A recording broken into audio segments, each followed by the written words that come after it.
Good afternoon, Westwood, and welcome to Fly Field. We are live, and we are in for a doubleheader today, folks. Westwood versus Dover-Sherborn. Starting off with the girls taking on the Dover-Sherborn Raiders.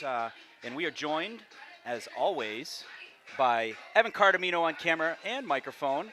He'll be on microphone when I hand it over in a little bit. And we got Tom Lydon in the booth. Tom, how we doing? Absolutely gorgeous day. It is. Settle in for a doubleheader of soccer. We've got 4 talented teams that are squaring off here against each other over the course of the next, 5 hours or so. And the girls get it going here with a matchup against the Raiders, a little border battle. Those always mean a little extra when you're playing a team that you're familiar with and a team that's filled with a lot of talented players. So it's going to mean something in the standings as well. No question about that. Absolutely. Dover-Sherborn 2-1 coming into Fly. Wolverines 4-1 on the season. Dover-Sherborn, a very good team. Last year they beat Westwood twice. We called one of the games here at home. I think it was like a 1-goal or 2-goal game. But it was a great matchup. They had a fantastic offensive player. We had Harper Morrison, and it was like watching Jordan versus, Karl Malone in the mid-'90s, seeing the one-on-one.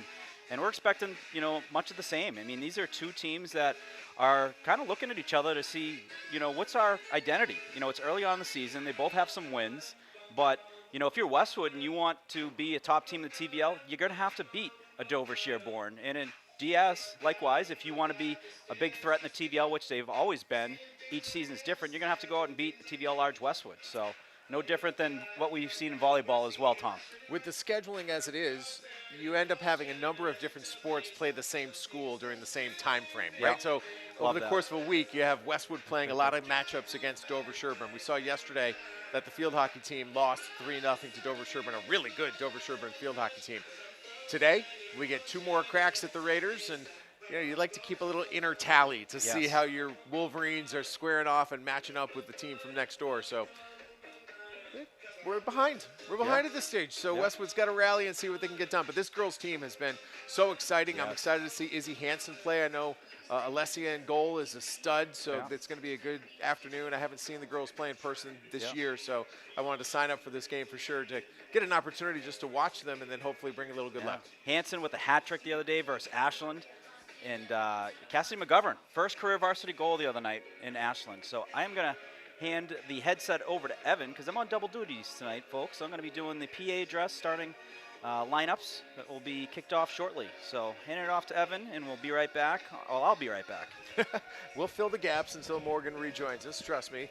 Evan, you have, on a day like this, to be so thankful for the fact that it's nice and sunny. You're not dealing with the elements. There's no winds. There's no rain. When we have the equipment out here, it's just perfect for us. Yeah, it's going to be a great day. You're going to have it's a great day for some soccer here at Fly Field.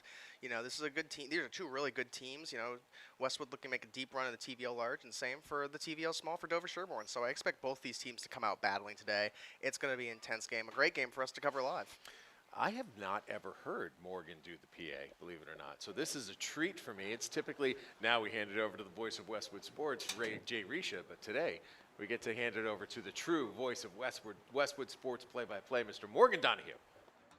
Ladies and gentlemen, welcome to Fly Field for TVL matchup between the visiting Dover-Sherborn Raiders and your Westwood Wolverines. Kicking off with tonight's starting lineups, starting with the visiting Dover-Sherborn Raiders. Starting for Dover-Sherborn, number 3, Elizabeth Williams.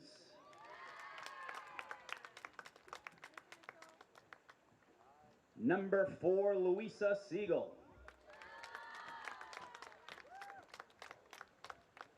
Number 6, Baron Golden.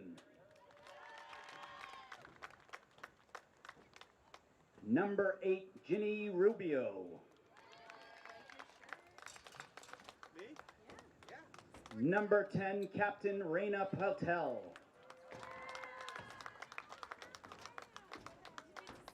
Number 11, Captain Allegra Hoffman.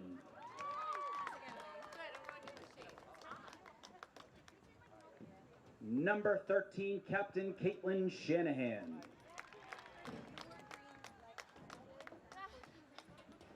And number 17, Raiden Garzone. Number 24, Rose Kim. Number 28, Maya Hagan. And in goal, number 0, Alexis Weiss.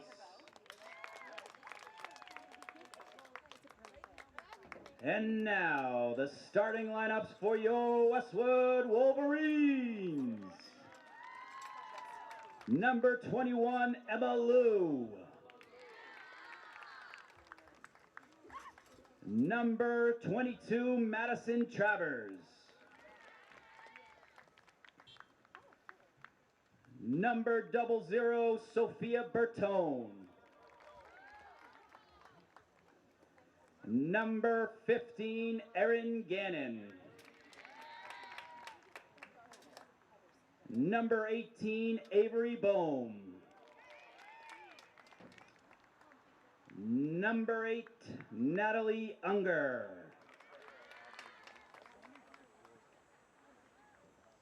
Number 16, Vanetta Stamatakos.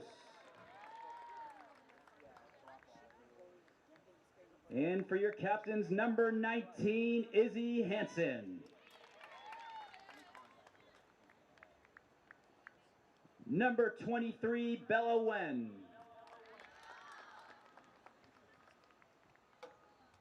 Number 10, Olivia Mason. And number 12, welcome back, Olivia Shea.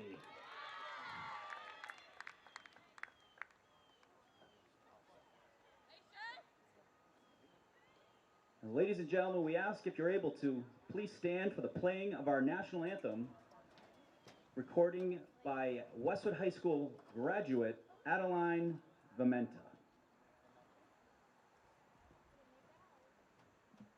Oh, say, can you see by the dawn's early light what so proudly we hailed at the twilight's last gleaming, whose broad stripes and bright stars through the perilous fight o'er the ramparts we watched were so gallantly streaming, and the rocket's red glare, the bombs bursting in air, gave proof through the night that our flag was still there. Oh, say, does that star-spangled banner yet wave o'er the land of the free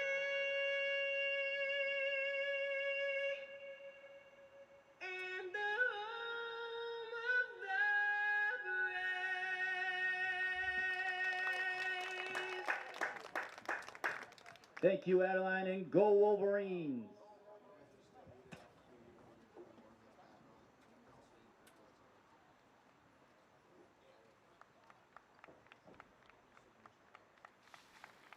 Well, fantastic rendition of that national anthem. I have to get my hands on that because sometimes I handle the PA duties for the volleyball team, and I didn't know that was in the arsenal. Yes, so, Adeline Vimenta. Fantastic. I Wow. believe she's at the Berklee School of Music in Boston.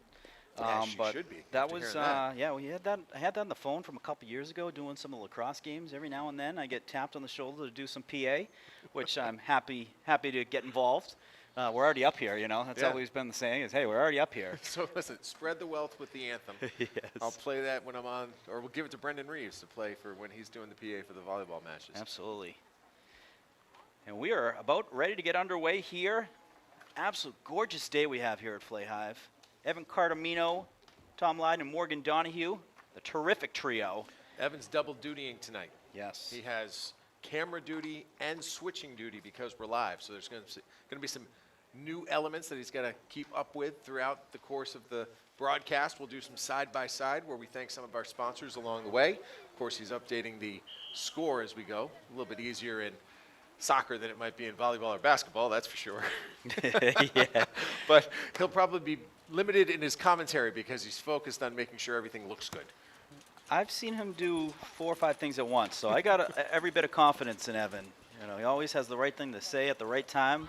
Meanwhile, he's updating the score and also making sure the volume control is at the right levels. So pretty darn talented. And folks, we have Olivia Shea back in the lineup. That's a big boost for the Wolverines. She's missed, I think, the last 3. Yeah, talk to me about that. I was unfamiliar with the injury. Yeah, so she had a ankle injury, and I think it's been a lingering one the last couple years, and she's feeling good. And I had asked her after the most recent game last week how she was feeling. She said, "Feel good. You know, I think I'll be back for the next one." And it was basically a game time decision. So, go live. you know, got the shout from head coach Seth Lukash saying she's in.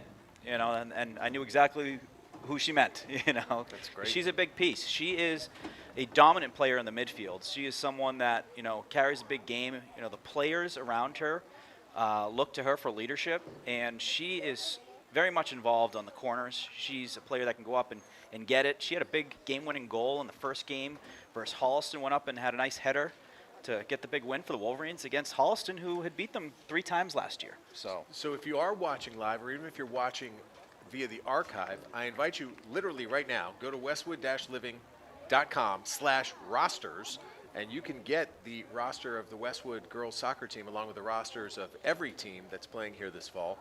And you'll be able to follow along and know who's doing what on the field in conjunction with our play-by-play and analysis here in the booth. And I bring that up because on the soccer roster, I always, for each sport, have to pick usually one player just to showcase there as the background, right? Yeah. Olivia Shea is that player, number 12 here. Yeah, I mean, what a great player to pick. Both mom and dad, great athletes at Westwood High School. And, you know, her aunt Cheryl was a terrific basketball player at Westwood High School. Cheryl is in Walpole, and they had some good rivalries between Walpole and Westwood in basketball. And, you know, her kids were the starting point guards, so life comes full circle. It's funny how life plays out sometimes, you know, where everything comes back Westwood. Whether you stay or you leave, you know, Westwood's somewhat still involved, and you see a lot of friendly faces. And we are underway. The ball kicked back into the Westwood defensive zone. Olivia Mason looking up near the far sideline. 40-minute halves, for those of you who may not know the rules here in high school. So it's not 45 like you see at the professional ranks, but 40-minute halves. And then at some point they actually turn off the clock of the scoreboard, so you don't necessarily know exactly how much time is left in each half. Always at the discretion of the official. It's always a guessing game, and they usually let plays play out too, so which is always unique. But first half, it will stop at the, Evan, 2-minute mark? 2-minute mark. And then second half, 5-minute mark. A little bit more leeway. We also should note it is Sophia Bertone in the net today. Yes, she has been playing terrific. She had a shutout the other day versus Ashland, and it wasn't, you know, a easy day of work. She was very involved, made some diving saves to keep the game scoreless and coming away with the shutout. So Ashland goaltender out very far. She's out in a 30-yard line, passing it to the defender. I mean, if Westwood gets a turnover, that's a open net, and there we go. Izzy Hansen, but the DS player able to track it down. The goaltender still trying to get back in place. Unger, and they're going to blow a whistle for offside. So offside call there. Very active goaltender where the Wolverines are looking to take advantage of that. They're going to be a kick just outside the 20-yard line. Yeah, smart play, too, by the defensive player because you are teetering that line about, you know, you don't want to keep dropping back to give the offensive player, you know, to keep them onside in essence. You know, if they're going to make a break for it, you want to make sure that they're offside. So a smart play there by DS. In theory, it's a great advantage to have. You have that extra player, but you need to be perfect, you know, and Westwood has very active kind of breakout defense where they make it difficult. It's kind of like when you watch lacrosse. There's no free ride to get that ball down in your offensive area. A layered defense, boom. The first layer, Stamatakos, the second, a centering attempt. That shot is going to go wide, and it's going to be out of bounds. Be a goal kick for the Wolverines. So, Tom, keep an eye on Bertone. One thing that is impressive out of her game, and she's got a boot. Typically, when she's kicking it out of her hand, she can kick it across the 50, but on the ground too, she can kick it a long way where she flips the field.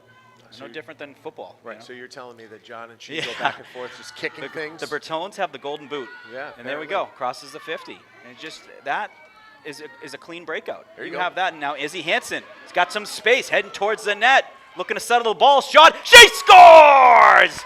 Izzy Hansen puts Westwood on the board 3 minutes into the game. And that all started, Tom, from the boot by Bertone. It did. You set that up perfectly. And also the interesting play, as you referenced in the last possession, of the DS goalie moving herself up inside, beyond the 20-yard line. Similarly here, got to scramble her way back into position in the net. Wasn't able to get there in time, and Izzy saw the space and capitalized and put it right in the back. She is having herself a monster year. She had a hat trick the other night. She had 2 assists in the Norwood game. She's got a goal tonight. And she is going to just keep adding to that record that she set in that Norwood game, which was, I think, the second game of the season. Got to feel good. Yes. She must have known it was going to happen, but she keep adding points to that ledger, And she's creating just some space. power. So did you see any of those Ashland goals? I had them shared on social media. She kicked like a 30-yarder, picked the top corner, and had a little bend to it too. It was like, I was talking to head coach Seth Lukash about it yesterday. They were finishing up their practice before the field hockey game, and he said, as impressive as it was on video, you should have seen it in person. It was an absolute boot, which her third goal might have been the more powerful one. It was just lower flighted. Kicked it through a couple players. Westwood looking to get right back to it. DS putting the pressure, putting the ball in Westwood zone. Avery Bohm, she takes a little body check, but out on Westwood, just love it. Picks the ball up, right back in the play. Unger chipping it outside and kicked back in by DS. So the starting lineups for the Wolverines: captain Izzy Hansen, Bella Wen, captain, Olivia Mason, captain, Olivia Shea, captain, and then Emma Liu, one of seniors, Maddie Travers, who's a junior, Sophia Bertone, junior, Erin Gannon, sophomore, Avery Bohm is also a sophomore, Natalie Unger, another sophomore, and Vanetta Stamatakos, a freshman. So a great combination of savvy vets and some really talented underclass players for Wolverines. Nice tackle by Madison Travers there. Leads to another opportunity. Here we go. Open space. Gannon has it. And it got a little bit too much on the cleat and goes out of bounds, but she was well positioned there. She had a step on that defender. But you know what? Even though it got away, that's a confidence builder. That's a beautiful pass there. That's a good look for the Wolverines, and they're really starting to get their rhythm going. And it started with the defensive stop by Madison Travers. Yes, she's been a great player. Keep an eye on her too, Tom, on the corners. She's frequently one of the players that kicks them. And Wolverines looking to get a turnover right in a crucial area. Pass back to Shea. She chips it, and it's just going to go off to the right. So goal kick upcoming. Love that. Hungry, where Westwood's making it difficult for the DS breakout. If you're causing turnovers in the middle of the field like that, you're going to get some very good looks. Well, goaltender going back and forth. This is another dangerous play. I'm surprised seeing that so early in the game. Shea looking to shoot. One hopper and then saved by the DS goalkeeper, Alexis Weiss. So some early action for the Wolverines, getting some great looks. A couple shots on net and a couple just missed. Weiss with a kick up the far sideline. That's going to go out of bounds. That's kind of an unforced error where Wolverine's going to have the ball inside the 50. Every sport has them, Tom. We were talking about it the other night during the volleyball game, unforced errors. And the small things add up to big things. A small thing, that Bertone goal kick turned into an assist. I mean, I think that's an assist. Yeah. So we're going to call it an assist. Bertone with the assist on the Izzy Hansen goal. Crossing attempt inside. Great defense there by Bohm. A shot, ricochets off the post. Wow. Kicked out by Westwood, but then back in, and then DS puts it in the back of the net. Wolverines weren't able to clear that out. Hit the post and took a couple ricochets and then put in the back of the net by the Raiders. Let's see if I can get a number on it. I've got my eyes on her. Same. I'm waiting for her to turn Yeah, around. just waiting for the jersey reveal. It was a really good job of pressure. And that is midfielder. The hair is kind of covering the jersey, so hard to see the number. And then the numbers are also very small. I think it's number 10. That's Raina Patel. That's Yes. Raina Patel who scored that goal for Dover-Sherborn. And, you know, I think Westwood was still reeling from the fact that that first shot went off the post. Yeah. Yeah, they were kind of just stunned. And then, you know, hey, that's what good teams do is they jump on loose balls, loose rebounds, and put it in the back of the net. And Raina was right there on the spot. I think Bertone got a piece of it, too. Just trickled by. So we are tied 1-1 here early. We are only 7 minutes into the game. Westwood looking to answer DS's goal. Ball up on the far side. They're going to kick it back to Weiss. Weiss looking near side. Ball in open space. Wolverines jump on it. Unger. She was looking for Shea. That one got deflected off the foot of DS. And then on the foot of Raina. Raina's going far sideline, but that's going to go out of bounds. Nope, stays inbounds. And out on Westwood, so DS going to have a throw right around the 20.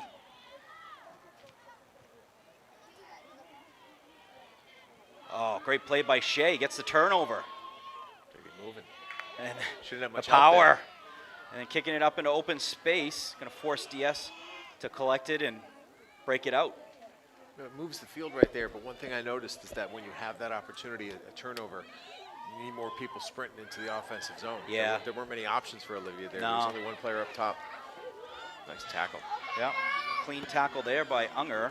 DS going to send it up to Patel. Onside, makes a play inside. Wow. Looking for some space, shot, and she scores. So she scores 2 quick goals in a matter of 2 minutes to put DS up 2-1. That's a great job of handling. She was able to dribble that right through some traffic, get herself in position, and use the left foot to get it past Sophia. Yeah. So Raina Patel, obviously somebody that this defense is needed, they're going to have to pay attention to moving forward. Wolverines making some substitutions. You see McGovern on the field. Shout out to Cassidy McGovern, scored her first varsity goal versus Ashland earlier this week. I also see Lindsay Bannister on the field.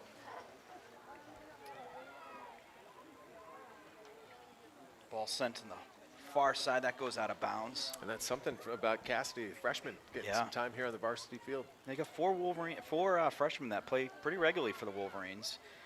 You got Stimatakos, who starts on defense. That's her right there. McGovern. You also have Charlie Jurgens.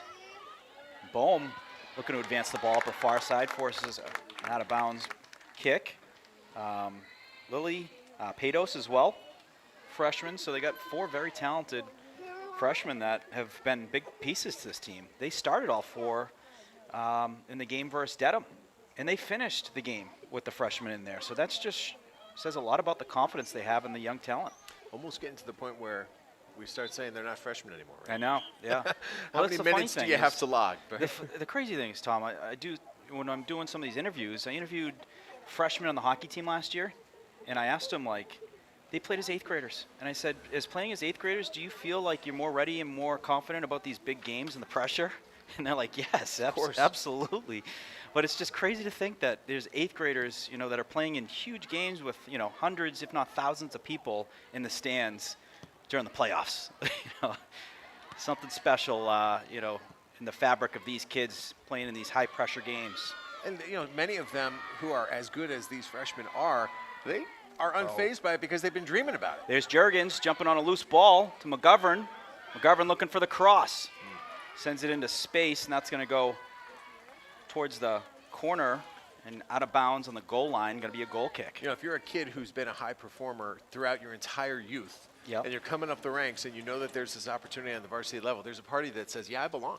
Yeah, Like, yeah. I am unfazed by this because I know that I've been playing at such a high level Yeah. that I can contribute right away. Well, you know, when you see the graduation classes before you, and when there's, you know, 8, 10 seniors, you know there's opportunity. You're going to be competing against some of the kids on the bench. You're also going to be competing against some of the JV kids. But there's open spot for you to go and take it. And, you know, it starts. I came to a couple of the scrimmages, and they, you know, got in there and showed right away, you know, that they were ready and wanted to be a part of this team. And big impacts, I think. So Jurgens has a goal, McGovern with a goal, Stimatakos defender, Pados has had some great passes, and you know they've added pieces to this team that have made them a well-balanced team. But the other thing too, Tom, is they've taken a lot of pressure off of the seniors to have to score goals. When you have some of these youngsters that can put in the back of the net, it allows the upperclassmen and your studs to kind of feel like they can play without a weight on their shoulders. Some nice moves on the far side. Looking to work it inside is DS. Nice play there by Bohm. Gets a foot on it, and then a clean pass to McGovern. McGovern's got some space. She's got a Wolverine ahead of her. Looks like it's no, it was Lindsay Bannister. Bannister, yes. Back to McGovern on the near side. Some smart passes. Travers does a good job. She had a player crashing in on her and maintains the possession. DS kicks it up far side. Bertone out of the net. Goes out to play it. And this is where we'll see. Oh, no, she's going to throw it. That's a great job by Allegra Hoffman right there, getting that ball on the net. Yeah. I mean, she was beyond the 40-yard line. Yeah. And forced Sophia to have to make a play. Gannon getting the Jets going. Ball was a little bit ahead of her, and DS defense just kicked it back to Weiss to play it up. Weiss very active so far in this game. Wolverines at some point I feel like are going to have to get a turnover, take advantage of it, but until then, Weiss has been kind of that outlet for the D to be that extra player. If there's nothing open, send it back to her. So Travers going to get a breather. And on for the Wolverines, number 11, Lily Pados. Another freshman. Yep. And we have side-by-side with Annie Jessup. So shout out to Annie Jessup. Appreciate your support of Westwood Media Center and Westwood Sports. And we were talking about her talented athletic kids the other day, Tom. State champ. Not a bad ring to that name. An offside call on Aaron was a couple of Gannon. yards ahead. But I like when even when the Wolverines really push for that, they're very close. You know, they've had a lot of offside calls, but none of them have been egregious. Patel on the far side makes a nice move inside. Shot on net, saved by Bertone, and collects the rebound. Imagine getting 3 before the 25-minute mark. Patel can stop on a dime. Rana Patel, number 10. I mean, what an impressive player. She was going at full speed, stopped on a dime to be able to get that look on net, and a pretty darn good shot on net. Forced a nice save by Sophia Bertone.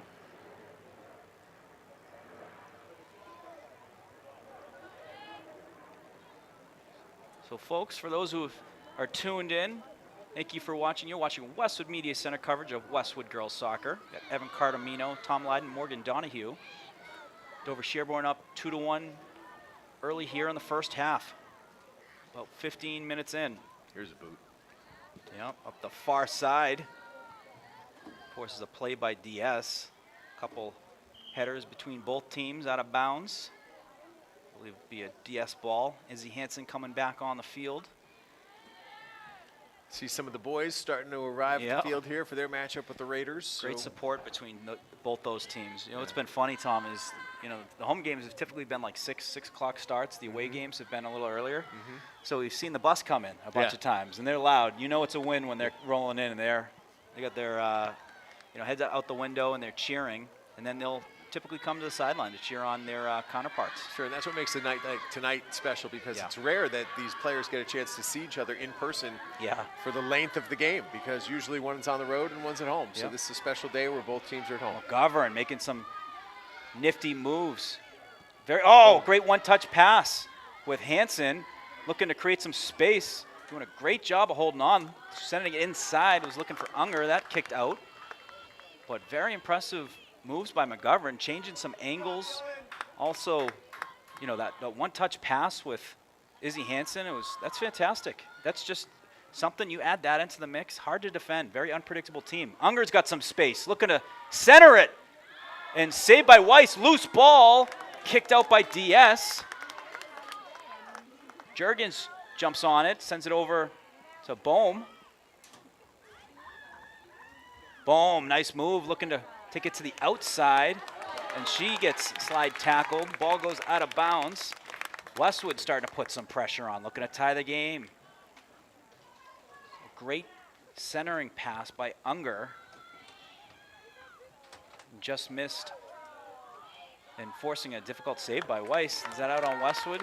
It is, so going to be a goal kick for Dover. Bella Wen trying to use her body to back herself in, create some space, and find somebody to pass the ball to in open space so that they can get a shot, but it just wasn't cooperating with her. So, Tom, we're big on the nicknames. And, Oh, you got a good one? What do you got? well, we were saying Bella was the penalty kick whisperer. Okay. You know, we wrote the article versus Dedham. She had 2 penalty kick goals. Love it. 3 on the season. She was 3 for 3. And I'm watching the Ashland game. She had a penalty kick, and I'm literally typing Bella, the penalty kick whisperer, when, you know, to get the video ready. Just missed to the left, and I'm like, oh no, I jinxed it. It was like the announcer's jinx, you know, with the Absolutely. no-hitter. McGovern with the shot. Oh, just over the net. But what a rocket off the off foot, no less. You talk about the success that Izzy Hansen has had over the course of her 4-year career, and that she's the all-time leading point scorer. It takes playing all 4 years to be a part of it.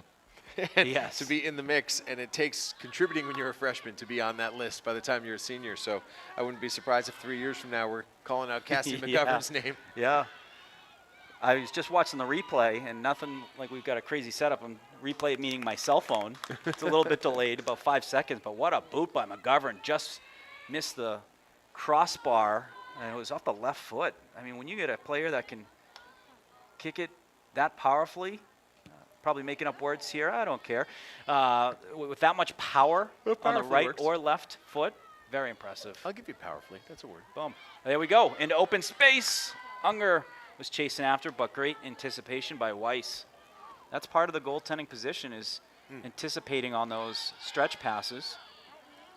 Patos on the far side. Ball gets away. Ooh, And then great D right there. Stamatakos Yep. downhill. Just stick with And it. she deserves a goal. She's been playing great defense. I was looking to see if she'd shoot there. She looking inside to fellow freshman Juergens with a nice move for some open space. Great job by Juergens. Maintains the possession.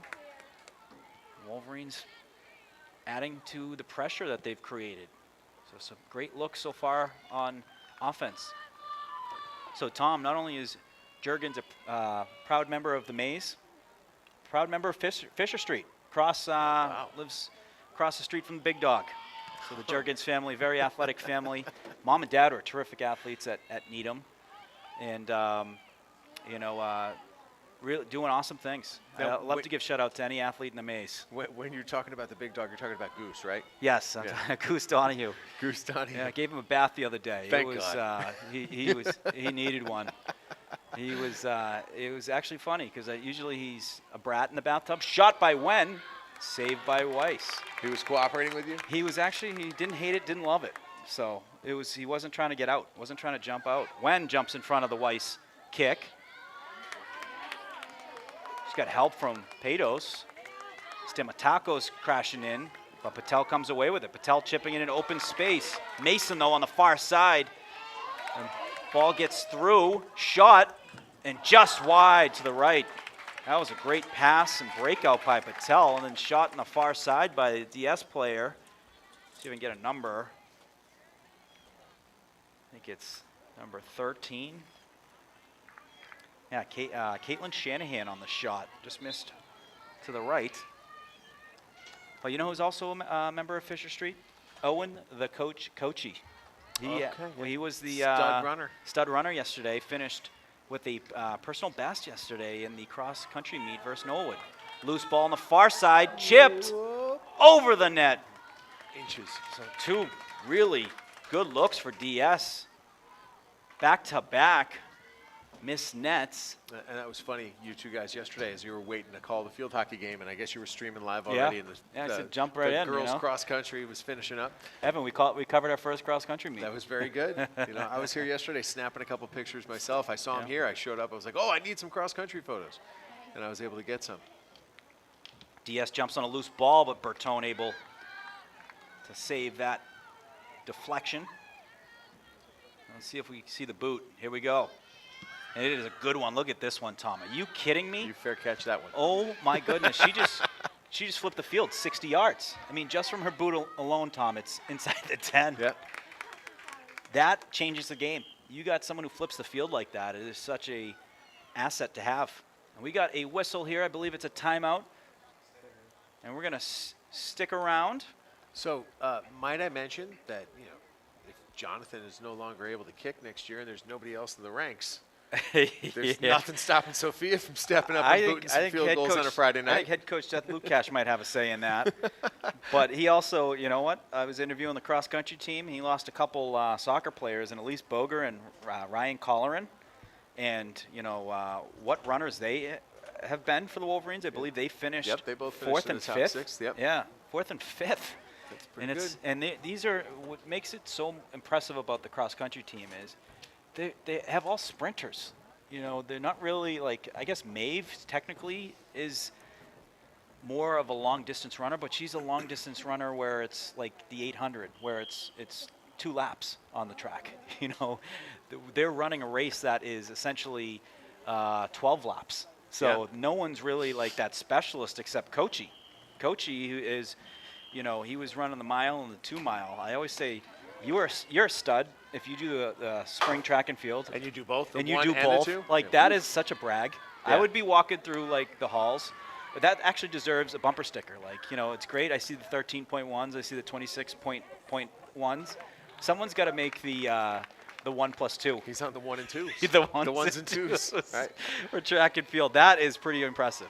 And then I not only would we see some of that last year, we'd see them running a lot before and then running after. Like what I've noticed about, you want to be great and you want to be part of these teams, these kids are obsessive. It's so funny you say that because yesterday after the race, a couple of the girls, including Maeve, just did a little bit of a cool down Yeah. run. And I was here with my daughter, Olivia, and I don't know if you saw that. Yeah. And Olivia said to me, she's like, Dad, why is she still running? And I said, Olivia, it's because she's a lunatic. Yes, they are obsessive, but they love it. They love the. It's just like that's what it takes. Yeah, They know that's what it takes. We you know. called Maeve over and we told her that little story. She's like, that's about right. I said when she came in, I go, she looks like she could run a marathon. She looks like this is just the warm up. You know, she Well, finished you know, first. it's funny you mention that. You know who used to do that? It was unbelievable. But after an NBA basketball game, Shot on net. And that was a great shot by Gannon. Forced a save by Weiss. Richard Hamilton used to play an entire NBA basketball game. You remember how he used to play. Rip would, you know, weave Yeah. around and Oh, try to yeah. get himself Yeah, open yeah. like Reggie Miller. He'd run, in essence, miles on the court. Yeah. He would come into the locker room, and before he took his shower, he would run an additional 3 miles.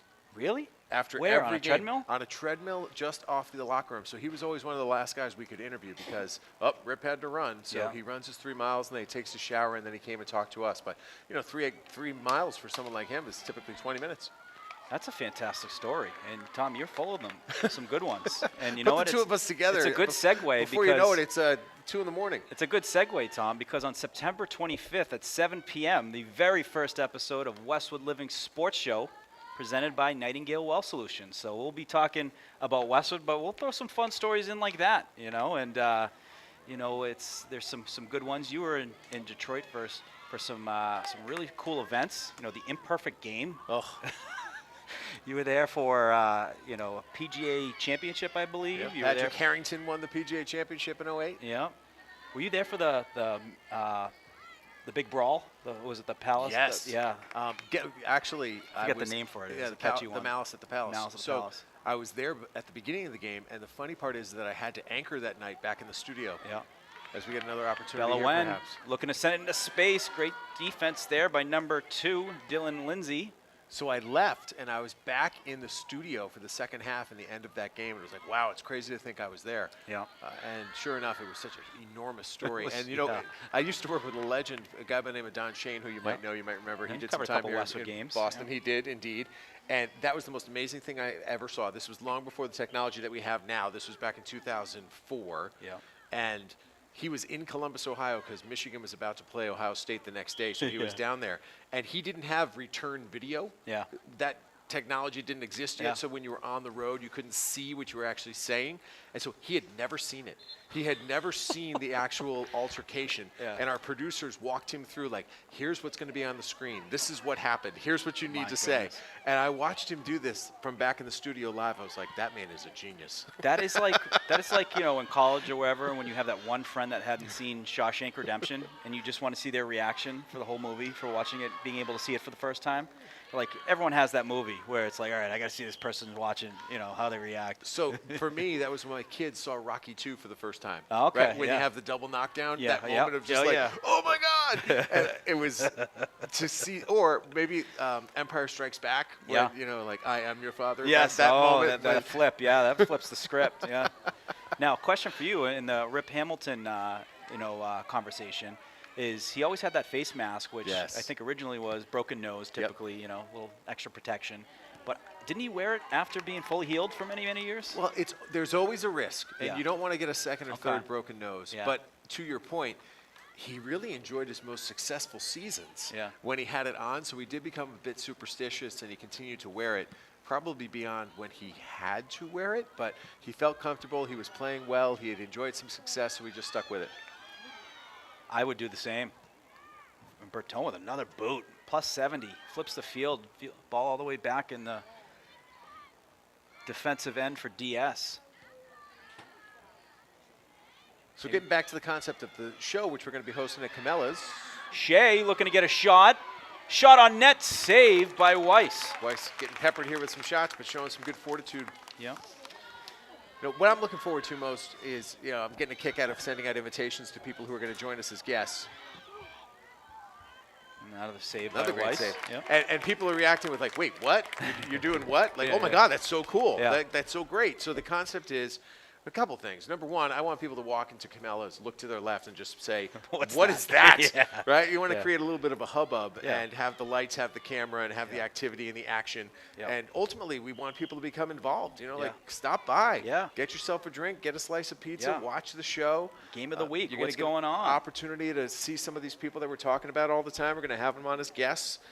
We've already got a few booked. I don't want to spoil it yet, but I'm working hard to line up that first show with people. A combination of, people who do some work here in town, organizing some of the youth Yeah. sports. We have some of the athletes that you hear about here at the high school level on a regular basis. Maybe some people who are from Westwood but play sports for another high Yeah. school. Yeah. There's all kinds of opportunities to bring in people from all different kinds of sports, boys, girls, coaches, organizers, and of course the chance to hear from some of our sponsors who Yes. support us.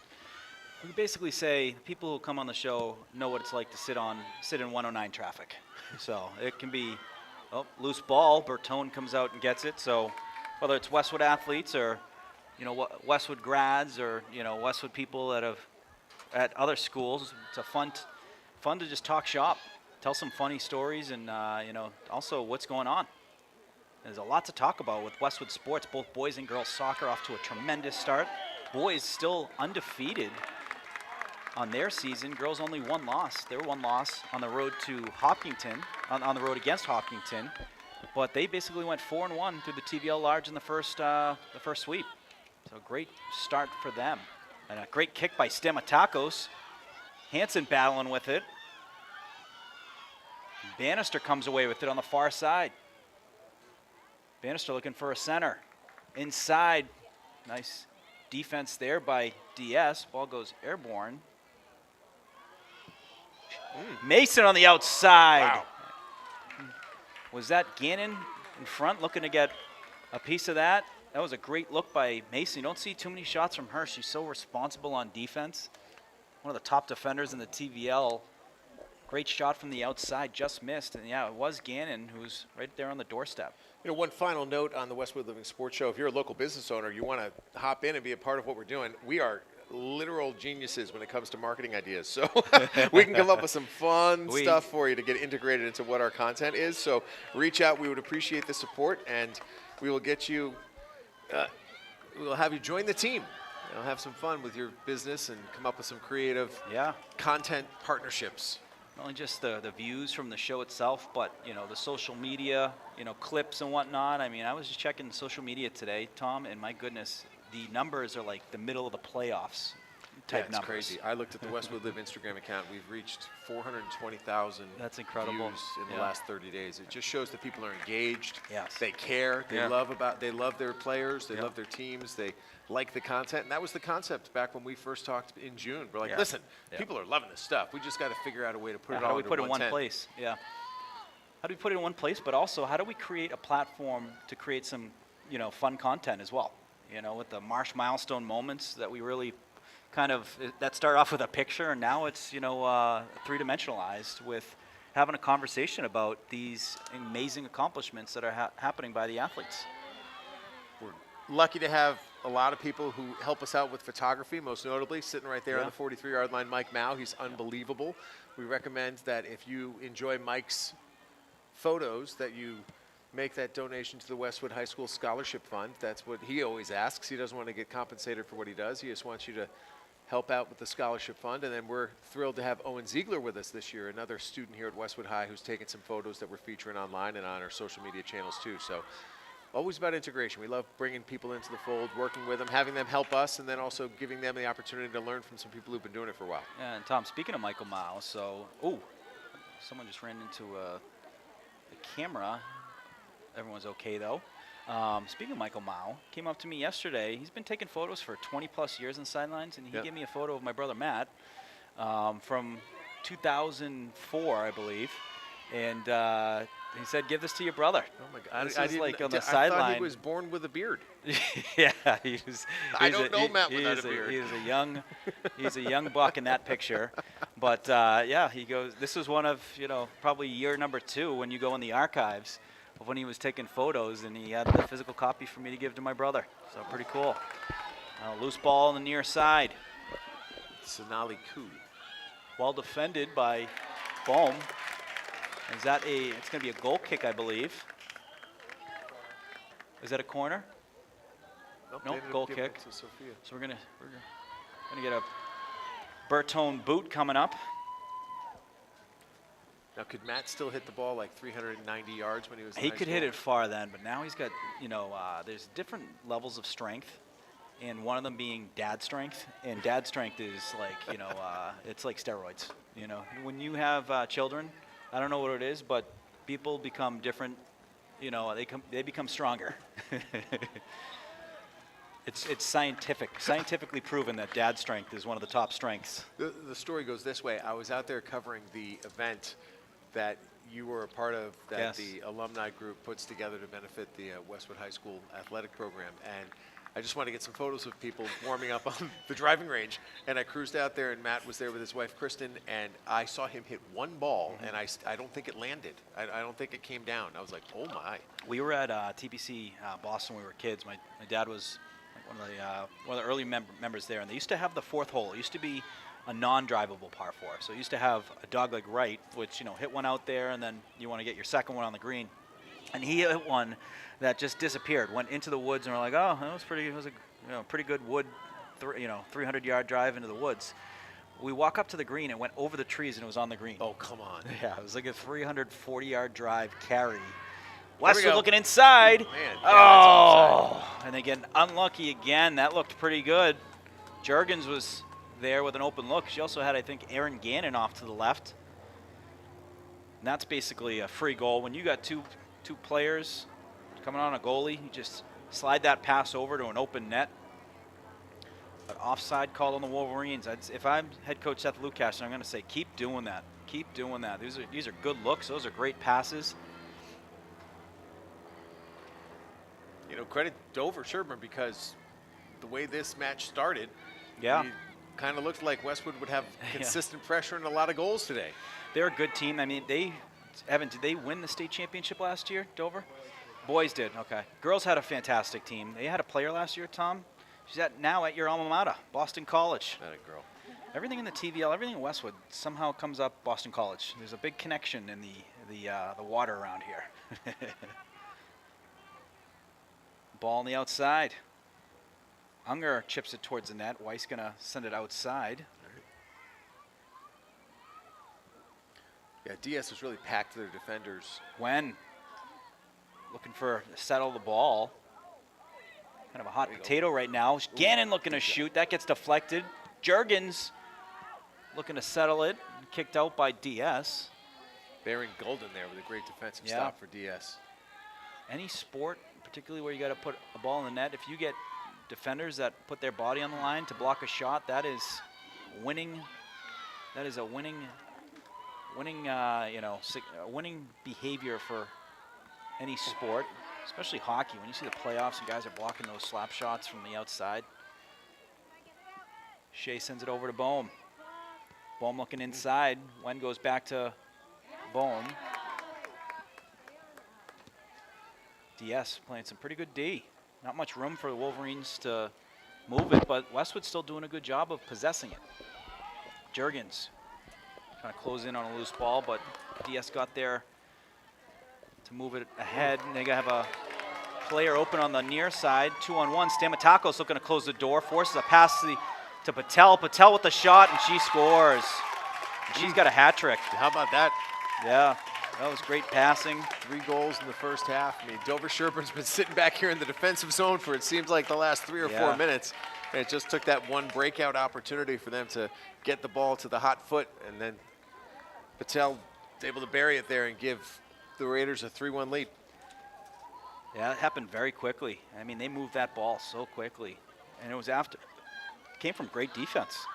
You know, we always talk about good offense comes from a good breakout, comes from solid defense. And they were stopping Westwood trying to move that ball towards the net and kick that right down to have a 2-on-1. They took advantage. So 5:25 on the clock here. And again, as we described at the beginning, that clock will officially stop at 2 minutes, at which point we rely on the hand timing of the officials on the field. So clock's rolling, and the Raiders lead at 3-1.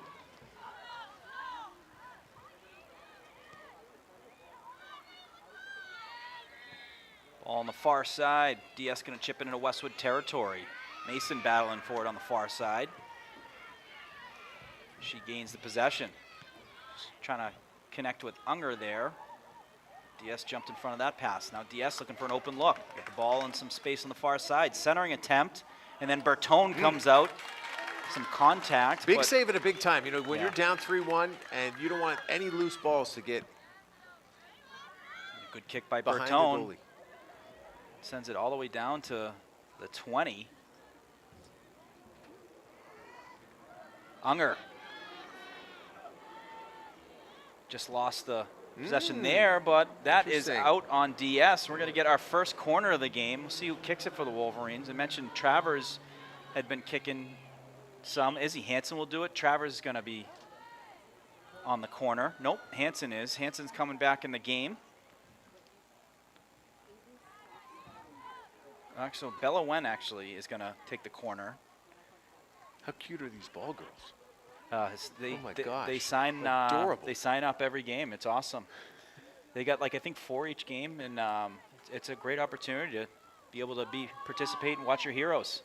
So Bella Wen on the corner, inside gets through. Bohm comes down, and we kicked out by DS. Bohm has been a terrific defender for the Wolverines this year. Only a sophomore. There's Patel. She's got the hat trick. Send it over to the far side. She's got a player open, and then we got a call for a offside on DS. So Westwood going to have the ball. Stamatakos wasting no time. It's a good kick. Got Unger on the far side. Keep an eye on this. She can catch up to it. She can make some nifty moves. Sends it inside. Has Juergens, but kicked out. I think that is out of bounds. Yep, so Westwood throw inside the 5. 2 minutes, 56 on the scoreboard. As we mentioned, the clock will stop at the 2-minute mark. The rest of the half will be on the referee's whistle. I believe it's the far side referee's whistle.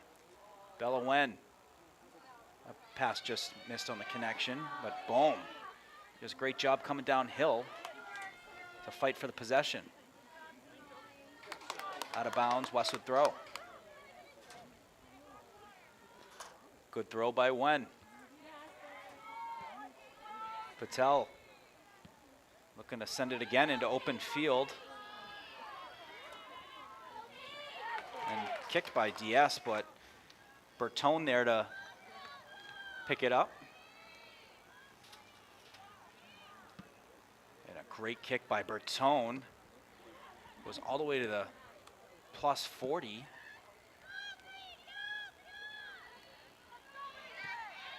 Mason, she kicks that up.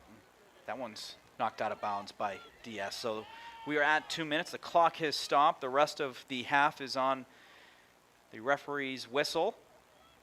And if the Wolverines, if they could chip into this lead before the half, that is a big win. As we've seen, DS can score goals very quickly.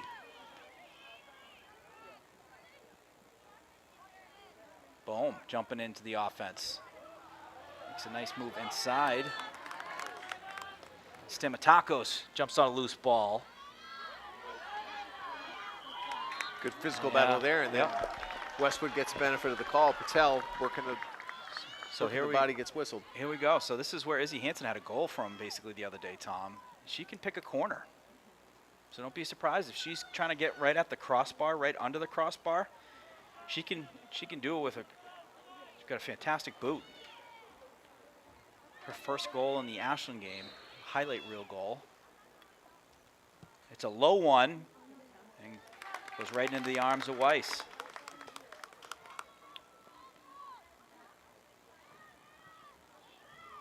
Mason gets a head on it, sends it up to Unger. Unger going to move it to the middle of the field, and that is going to be the whistle to end the first half. So after one half of soccer, Dover-Sherborn up 3-1 off of a hat trick by Patel, who's been very impressive.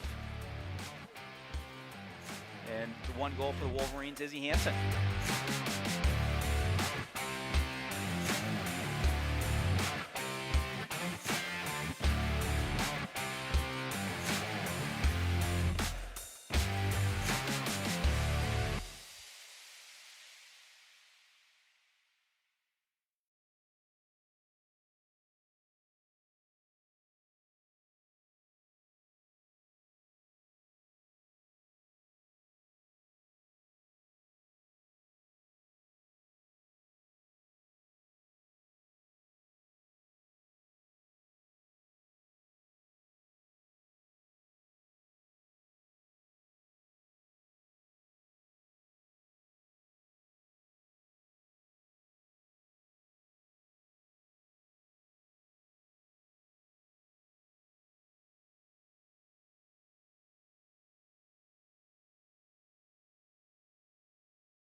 Nothing in sports happens without commitment. You have to commit to prepare. You have to commit to compete. And when the game is on the line, you have to commit to making a decision and trust your preparation. The same is true when it comes to orthodontics. When you commit to improving your smile, you're making a commitment to a better life. Your mouth is the front door to your health. And who doesn't love showing off a beautiful smile when you're celebrating with friends and teammates? Arch Orthodontics is committed to you and being part of creating an even better you. When you're ready to commit, you know who to call.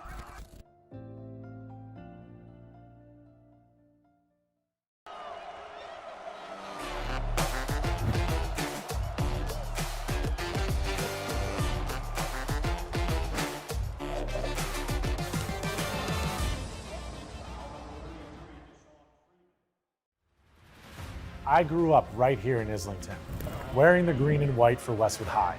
And those years taught me that every role matters. The unsung heroes, they complete the team. And that's at the heart of Neroli. From the cooks, to the servers, to the dishwashers, we're a team, delivering authentic Italian dishes to our community.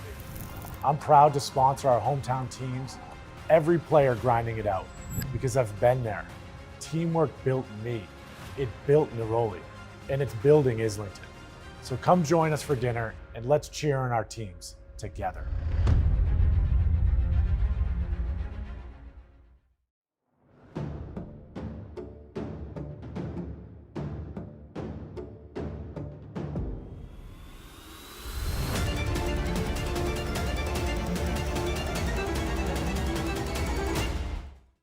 Westwood High School Sports, brought to you by Arch Orthodontics, creating generations of beautiful smiles with expert orthodontic care. And Neroli Ristorante, authentically Italian. Welcome back, folks. Almost ready to kick off the second half here. Dover-Sherborn with some explosive goals. Go up 3-1, all off the foot of Patel. Very impressive player for DS, but they've been able to turn into some great defense into great transitions that were some good offensive opportunities that netted those goals. I feel bad our viewers just missed our riveting conversation about the merits of black jelly beans. Yes, yeah, it's right up there with olives in my opinion. There's a whole school of people who are loyal to the black jelly bean family of candy, whether it be licorice or black jelly beans or whatever it might be. I am not in that family. I am not of yeah, of that belief. When I was a kid, not big on the vegetables, broccoli, nah. Asparagus, Now, love it. Feel pretty good after. But the black jelly beans hasn't changed since me being a kid and now. It is still. It doesn't really give me thrill to even try it. It's so just. Let's get some talk here about these girls and what needs to change for them to flip the script here. Down 2 goals as we enter the second half. I think the start of the game saw a lot of aggressive attack against the Dover-Sherborn goalie, but I think that the Raiders did a great job, packing the defense as the half evolved and gave the goalie a bit more help in front, created much more difficult lanes for Westwood to try to navigate through. So I think that if they're going to make some push here, it's going to have to be in transition. It's going to have to be get going. When you get an opportunity, the ball's out of bounds, move it. Get your body moving in the right direction quickly and try to create some space with the defender and get some advantage when you have, more than you. But the odd man rush would be what I would equate it to in hockey. You want to give yourself the advantage that way. Yeah, get some 2-on-1s. Get it to your athletes in space, and that's always a opportunity that you want to see. The ball on your foot. You got Izzy Hansen with some space. You got Unger, who no one's going to catch up to, with some space. That's an advantage for Westwood every time. So Westwood going to be going left to right across the screen. They're going to start off with the possession. Hansen set up in the dot.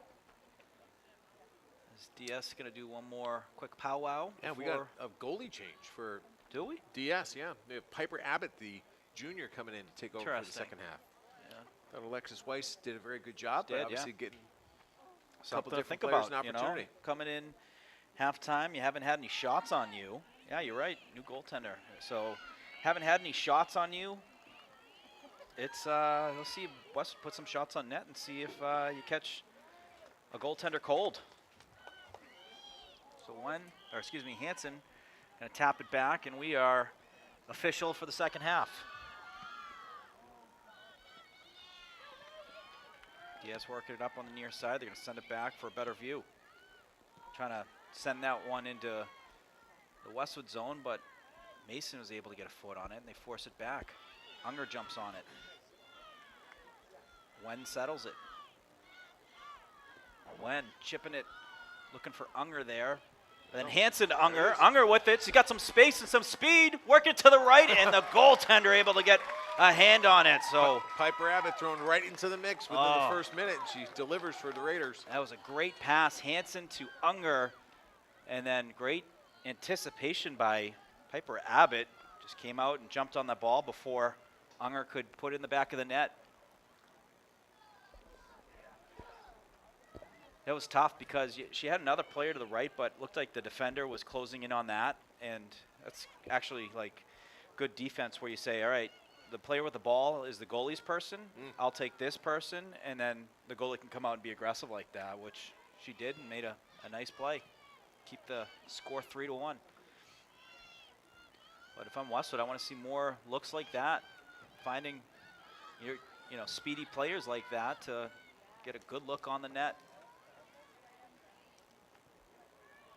Remember, we're just getting started. This is game 1 of 2 tonight live on Westwood Media Center. Morgan, Evan will be on the call the second game. Who's joining you in the booth? Alex Dorsky is coming in the booth. Westwood graduate from last year. He is a current Curry College student, so looking forward to having him tonight.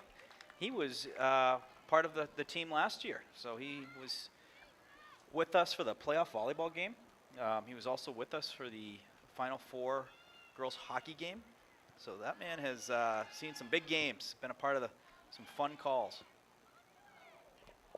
Mason chips it up to fellow captain Shea. Shea was trying to send it towards the net. That gets deflected. Should be a corner in theory, but they're going to say off on Shea's foot, so no deflection. I'm going to check out the replay on my phone. Wishful thinking on that, I think. It took a interesting angle off the foot, so DS ball, they're going to just advance it. Hansen jumps on a loose ball. She's got help from Gannon. Gannon back to Hansen. One more hit over to Unger. Unger! She scores! Unger from Hansen puts it in the back of the net and cuts the DS lead to within 1. For Westwood's second goal, but beautiful passing. Gannon to Hansen to Unger to the back of the net. Yeah, Gannon had the first look there and put it center, and then from there were options. Yeah. And that's where the leadership comes in, and somebody who's experienced takes over. Fantastic job, great pass over to Unger, and she was able to bury it. They needed that. And right back in the game, Westwood within 1. Dover-Sherborn up 3-2. 3 minutes into the second half. Bertone kicking it up the near side. Big goal.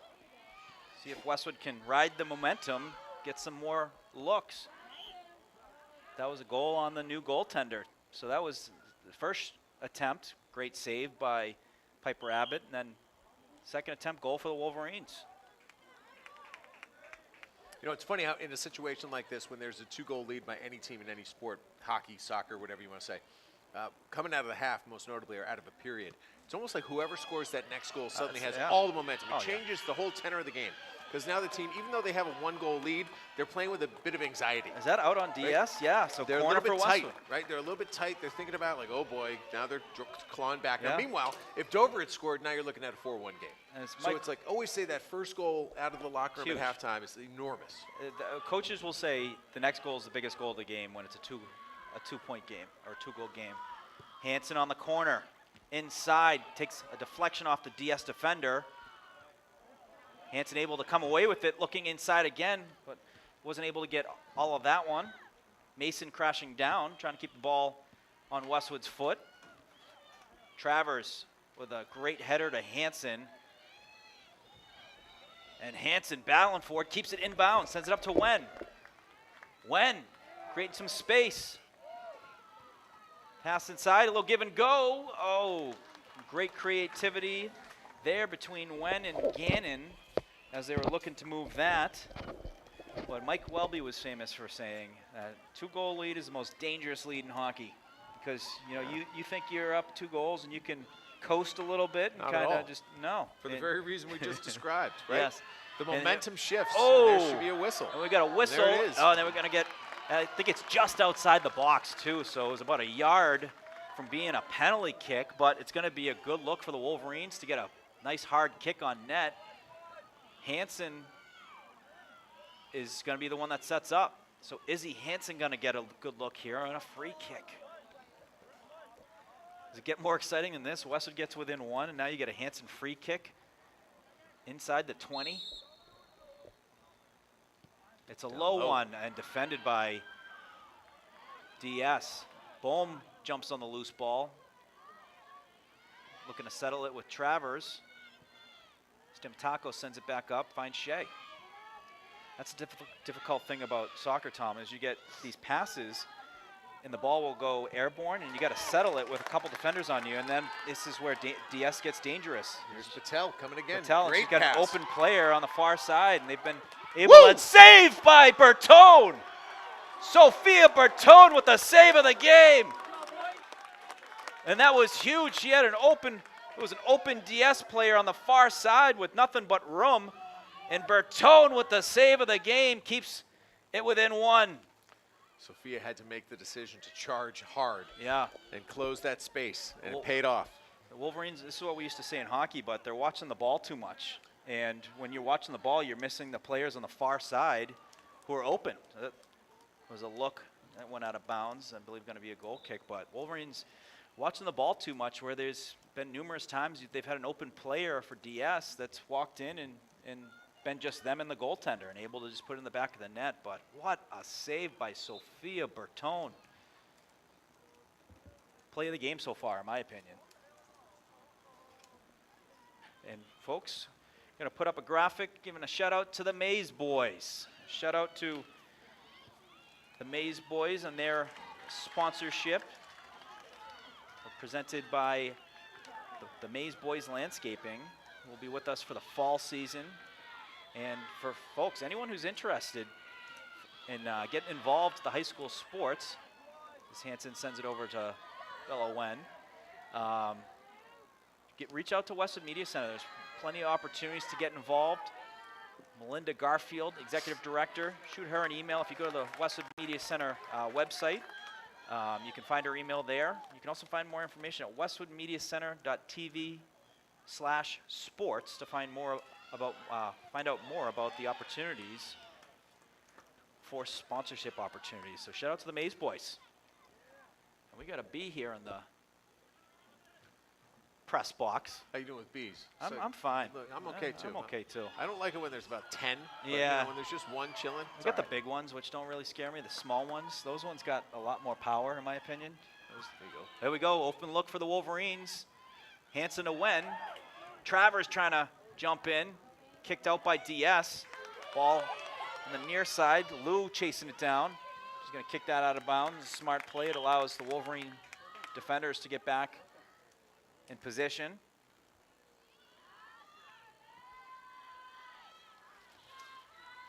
DS going to have a throw on the near side. You can't anger the bee. All All right, right, okay. I angered him outside of the booth. Sitting there swatting He's at got to the go thing. find someone. Where are you? Where are you? A throw in by DS. So we got one of the two bees out. It was just more of annoyance. He kept flying right into the glass in front of me. Line of Jurgens sight. on the W. Looking to send it. She does, but no one there. And picked up by Piper Abbott. And sent up the far side. Remember last year, Tom, the amount of flies that we would find in here? The non-glamorous life of the broadcaster. Yes. People just cannot truly comprehend. I mean, poor Yes. Evans down there plugging stuff in and running cables. You don't want to know what he's Yes. dealing with underneath his desk. There's just, hey, there is life on Mars and life inside the Westwood High School press box. Last year we walked in at one point and they had one of those like fly catchers, not like the strip, but like one of those like Oh, no. gallon jugs Oh, where boy. you go in, and it didn't smell very well. Good. It was great, effective, and then when it reached a critical mass, it was time to go. That was more towards the spring season. Some good defense by Westwood. Olivia Mason kicks that out of bounds. And this is the point of the game where you're going to start seeing substitutions, and they really do factor into the game. So which team is going to have some more in the tank? And the team that makes those substitutions where you get fresh legs, it makes a difference in the second half. Centering attempt, that's defended by Stamatakos. She kicks it to the outside. Diaz going to go across the field. Gannon. The ball on the foot of Diaz. They make a nice pass, but great defense there by Olivia Mason. Gets the steal, sends it up to Gannon. Gannon takes a slide tackle. Ball goes out of bounds. I think it's just going to be an out of bounds ball, so no infraction on the play. Physical game. When you're chasing for the ball, you got to stand your ground for both teams.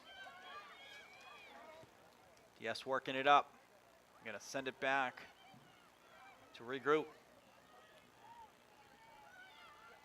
We are 10 minutes into the second half. Wolverines with the second half goal to get within one.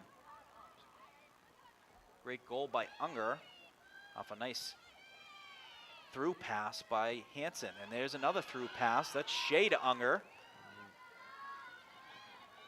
Just need that extra gear, right? Yep. Could have gotten that from fourth to fifth gear. There might have been some space. No whistle there. How about that? Good That's physical interesting. play. Standing her ground was Bohm. Sends it to Jurgens. We do have a whistle now, and it's going to be an injured player. I hope she's okay. So at the beginning of the season, Tom, Natalie Unger was a player who was coming off the bench. And then in the Hopkinton game, that was her first start of her career. And she's started since then.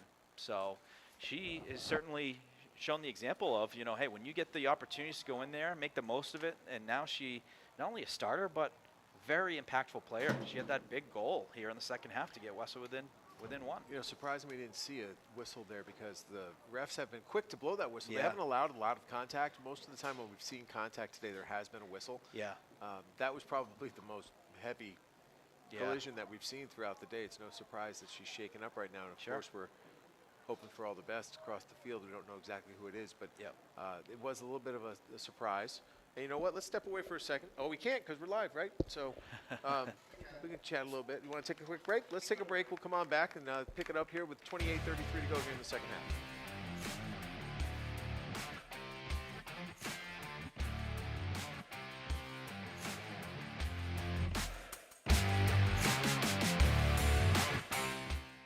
Nothing in sports happens without commitment. You have to commit to prepare. You have to commit to compete. And when the game is on the line, you have to commit to making a decision and trust your preparation.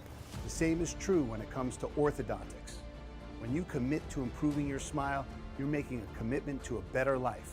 Your mouth is the front door to your health. And who doesn't love showing off a beautiful smile when you're celebrating with friends and teammates? Arch Orthodontics is committed to you and being part of creating an even better you. When you're ready to commit, you know who to call.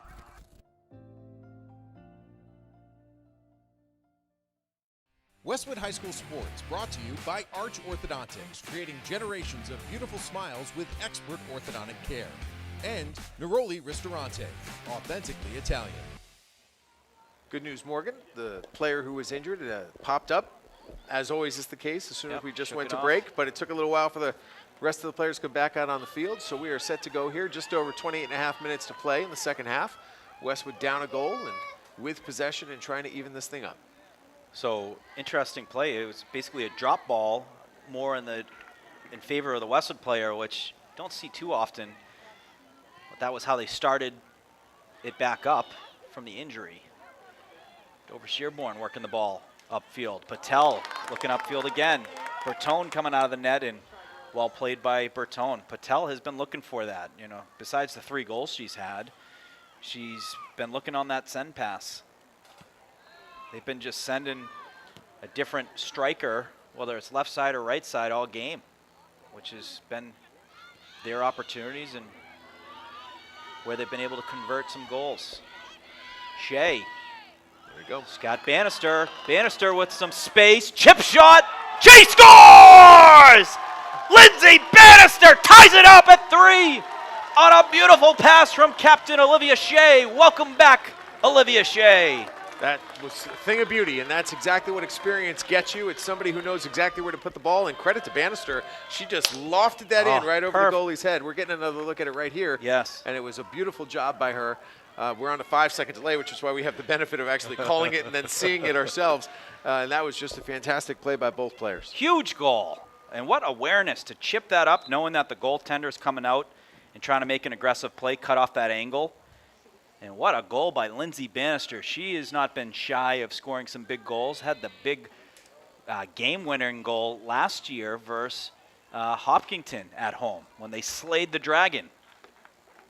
But what a goal, a tying goal. You knew they were getting some good looks, and they made it happen. So the ball was immediately kicked out of bounds. Patel sent it down into Westwood territory out of bounds, so Westwood had a goal kick. And Wolverines looking to get right back at it. Gannon trying to close in on the ball. He sent it back to the goaltender who sends it up the near side. Nice play by Mason. Olivia to Olivia. And now Gannon with some space. I see some tired DS defenders. Westwood looking to take advantage of it. That's kicked off the DS defender. She makes a nice play to keep it in bounds. A little physical play there. And it's going to be infraction on Erin Gannon. It's going to be a DS ball. But the back and forth, Westwood looks like they have some fresher legs out there right now, especially the Westwood offensive players versus the DS defenders. Westwood's been playing a little bit downhill here in the second half, which is obviously converted in those 2 great opportunities to tie it up here at 3. So I love this situation because basically now you reset and you tell everybody on the field, it's like, okay, we're playing a 26-minute game. Who's going to win it? Yeah, yep. Tom, the next goal is going to be the biggest one of the game. Maybe. Yes, it's still a lot of time left, 25 minutes and counting. But to our point earlier, I would argue that the biggest goal of this game so far is the game. It was the goal that made it 3-2. Yep, Gave it is. Westwood some momentum. Yep, momentum is huge. You got 3 different goal scorers for the Wolverines. Hansen on the first, Unger on the second, Bannister on the third, and some substitutions coming in for the Wolverines. Looks like Bella Wen coming back on, Shea coming off, as well as Juergens. Both of them did a terrific job. The Wolverines, Seth Lukash, keeping his team fresh, focused, and dialed for a battle here in the second half. Bannister gets the ball. Nice turnover for the Wolverines, sending it back. They're trying to send it up to Gannon. That ball kicked out of bounds. I think it went out on Westwood, going to be Dover-Sherborn throw.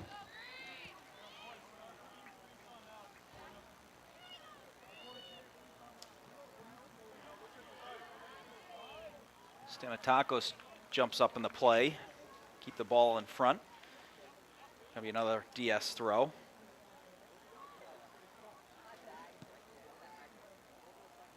And that's kicked out of bounds. So Westwood going to have their chance at a throw. Boom. Oh, Patel. And then kicked out of bounds by, I think, McMillan. So McMillan in the game for the Wolverines. McMurray. Catherine McMurray. One of the basketball players. Wolverine, we called her name a few times last year for Coach Clifford's squad.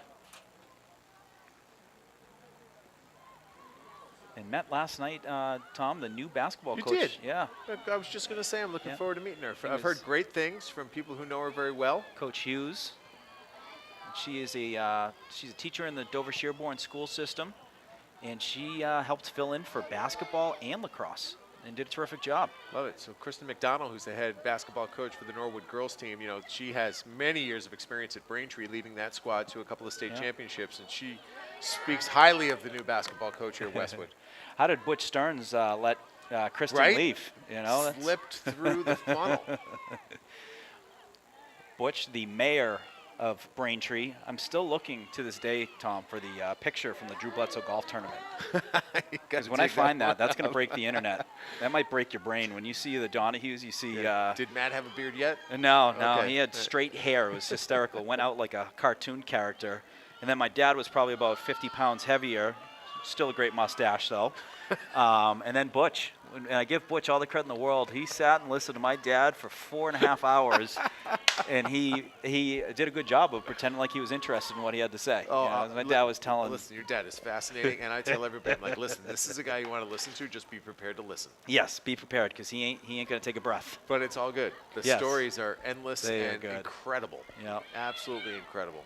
But Butch, it was a fun day at the Drew Bledsoe golf tournament. It was right after they won the Super Bowl and right before Drew went to Buffalo. Well, great play by Stamatakos. Takes the ball off the foot of the DS players. Westwood looking to convert that into offense, but well played by DS. Travers makes a nice play, chips it to herself, and loose ball on the far side. Stamatakos shielding it away from Patel. Patel has been very dangerous. And McMurray kicking it up. And then, contact there between Westwood and the goalie for Piper Abbott, goalie for DS, and we have an injury. It's a physical game. A lot of these, when you're chasing after the ball, there's a lot of unfortunate contact. Yeah, you know, Piper made the decision there similar to what Sophia did earlier to close the gap and go for the ball. And when you make that decision and you got two bodies going in opposite directions, going for the same thing, inevitably you're going to run into each other. Yeah. To add to the Butch Stearns story, so Tom, I see Butch maybe like 5 months later, probably less. It was like Red Sox, like September. We went to the game, and WEI used to have like a little booth, like they do pregame, and it was like in the souvenir store. So they had it in the window, and I make eye contact with Butch, and I go, Butch, give him the, do you remember me? He did. He did. He goes, come on up, kid. Yeah, come on up. He's good like that. and He introduced me to like Glenn Ordway. So goalie is doing. Oh no, they're going to make a switch swap, it up, right? Yeah. So they're going to bring back Alexis Weiss, who played the first half in net for the Raiders. And Piper Abbott's going to shake it off. Don't know if that's long-term or short-term, but she she's might come still back in, we'll standing see. on the sidelines. But for now, it's going to be Alexis Weiss who takes over. Well, that's, I guess, the advantage of having two good goalies is that, hey, if an injury does happen, which you never want to see, you have a pretty solid goaltender who can jump right in. Wolverines have that advantage, and Alessia Chilangua, with Bertone, both of them together.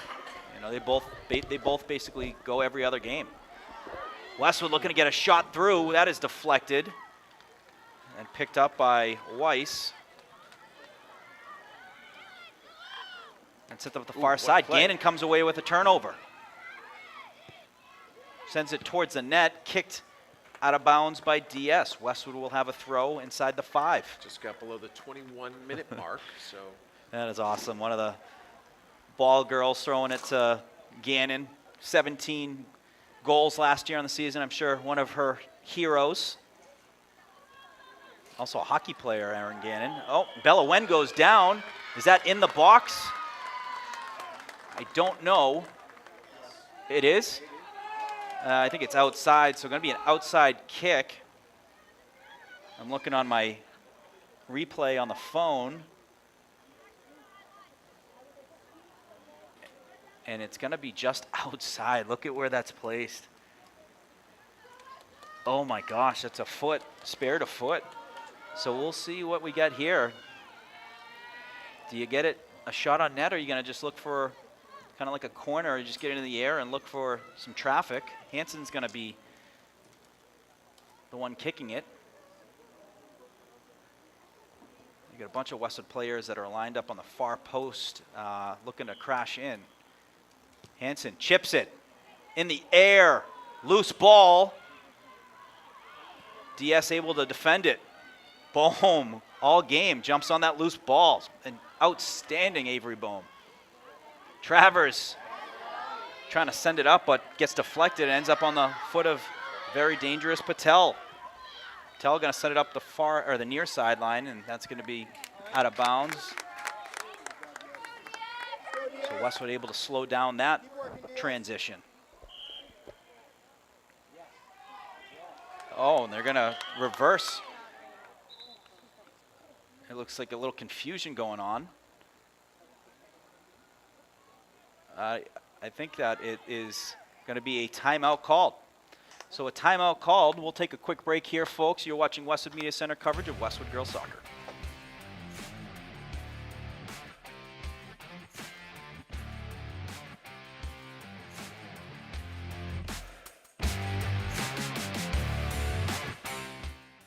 Nothing in sports happens without commitment. You have to commit to prepare. You have to commit to compete. And when the game is on the line, you have to commit to making a decision and trust your preparation. The same is true when it comes to orthodontics. When you commit to improving your smile, you're making a commitment to a better life. Your mouth is the front door to your health. And who doesn't love showing off a beautiful smile when you're celebrating with friends and teammates? Arch Orthodontics is committed to you and being part of creating an even better you. When you're ready to commit, you know who to call.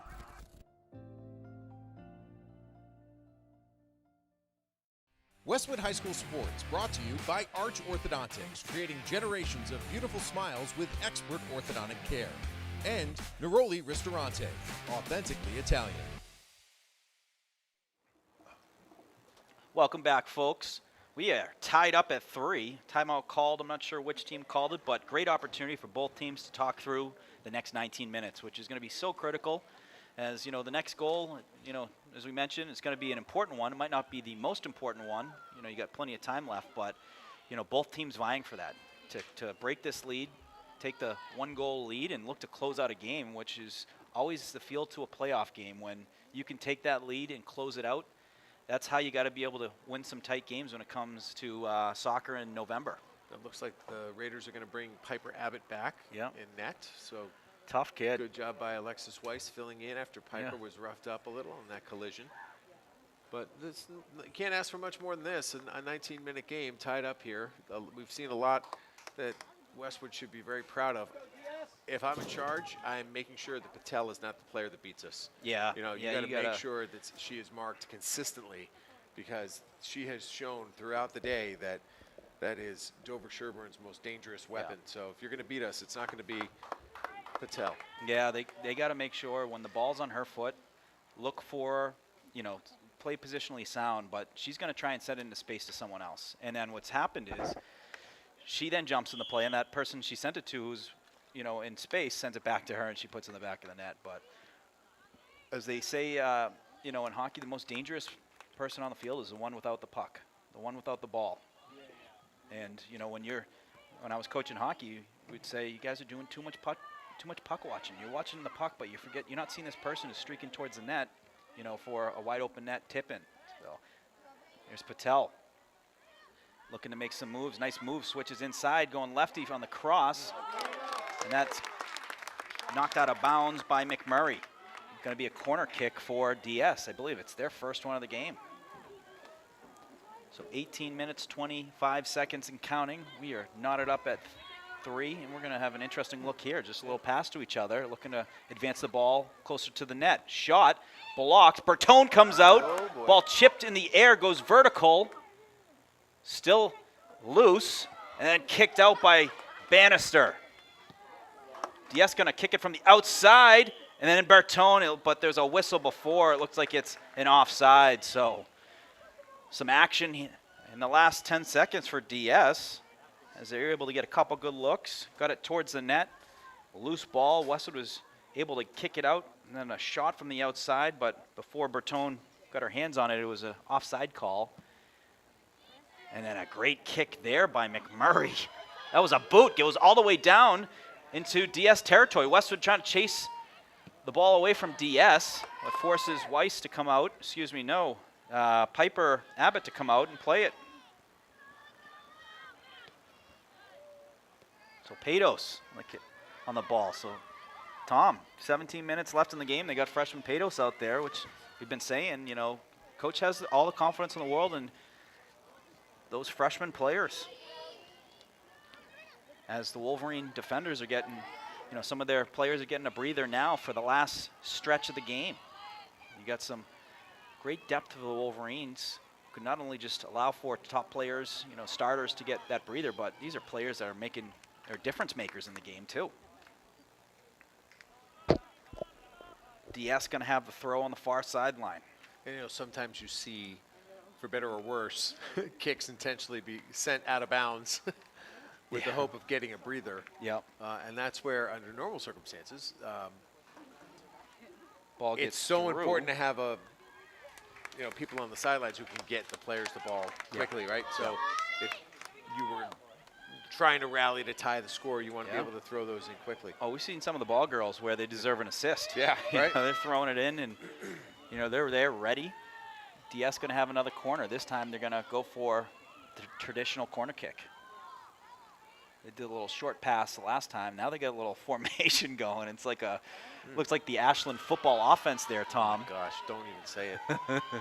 By the way, Ashland getting a lot of attention early on this season for football. Yeah, Ashland ended up beating Bellingham, which is the team Westwood's playing this week. Yep.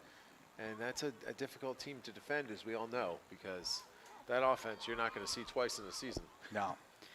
Yeah, it's a lot going on in that offense. They should put that offense on the ballot for vote. Can you do this anymore in high school sports? I thought that offense died with the movie All the Right Moves, and nope, it is very much alive. Which All the Right Moves, I'd put that in the top 5 football movies.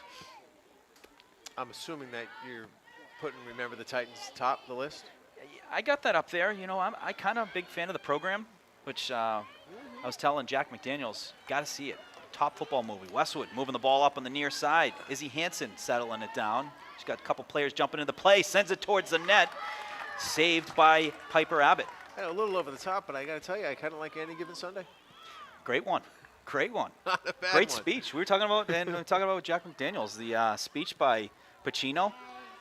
Outstanding. We used, when we won football state championships, we used to listen to that speech before the playoff games. Patel trying to send it towards the net, goes through. That was great defense though by McMurray. McMurray took away space, forced a very difficult cross, which went through the center of the field and then out of bounds. Westwood throw. So Westwood players starting to come back on. Shea coming back in, as well as Unger. Walsh coming off, as well as Patos. Great job by Patos, who was in there. Now Westwood looking to get that goal to break the tie. Knotted up 3-3. Shot from the outside. Saved by Bertone! Diving save. A ball that was tracking the inside left to the post. And a big save by Sophia Bertone to keep it knotted at 3. She has been all world today. Got an assist. Yeah. She might be What has she not done? player of the game here. The only thing she hasn't done today is hit a home run into the volleyball court, the beach volleyball court, which her brother did in the Bristol RVT. Is that the team name? That's it. Yeah, Bristol RVT.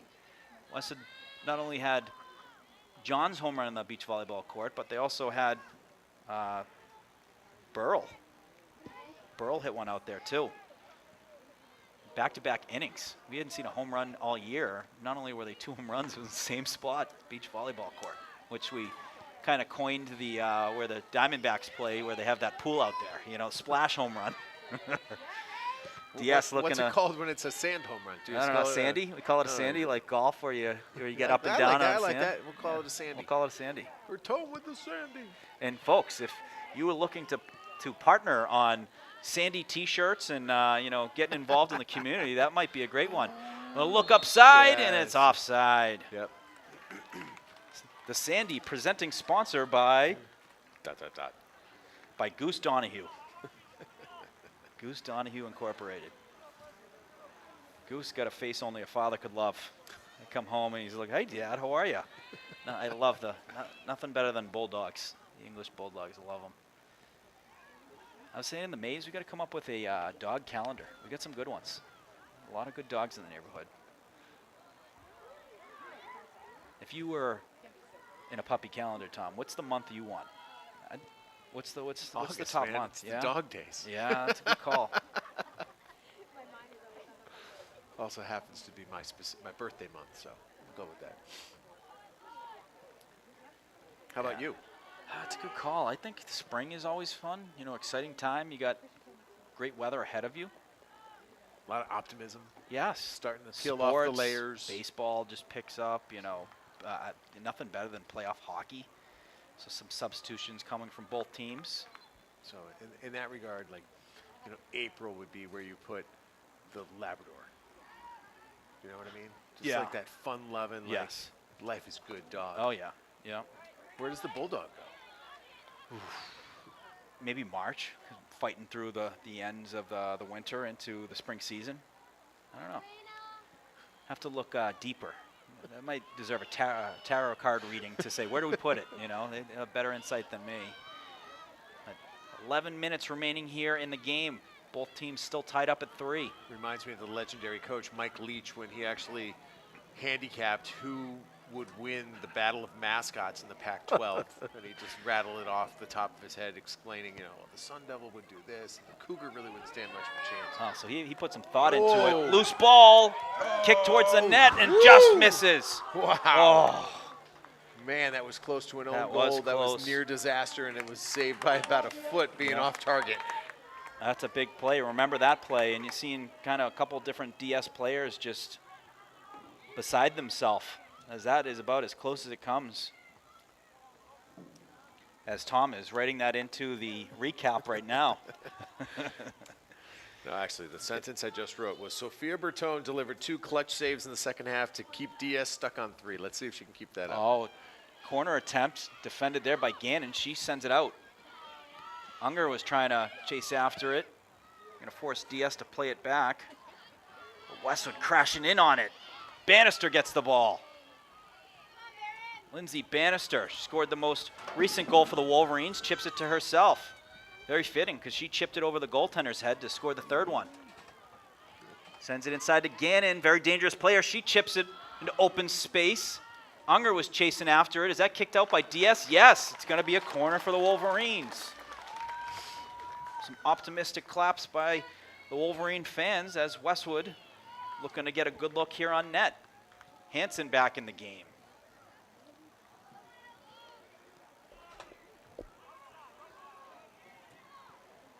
So it looks like we're going to get a different look on the corner. Evan, can you see who's kicking? I think it's McGovern. I think it is McGovern. So McGovern on the corner. She had an assist on the Shea goal in the Halston game. This is a kick outside. Gets through. Juergens makes a nice move, taking it towards the net. Shot inside. Kicked out by DS. So 3 freshmen on the field right now, Tom. 8 minutes remaining. Nice touch by Olivia Mason there to keep it in Yes. the zone. Juergens chips it to herself. Great move. Has some space the outside. Holds on it. She does such a good job at changing those angles. Stay with the green. Out of bounds. Maybe a throw by Mason.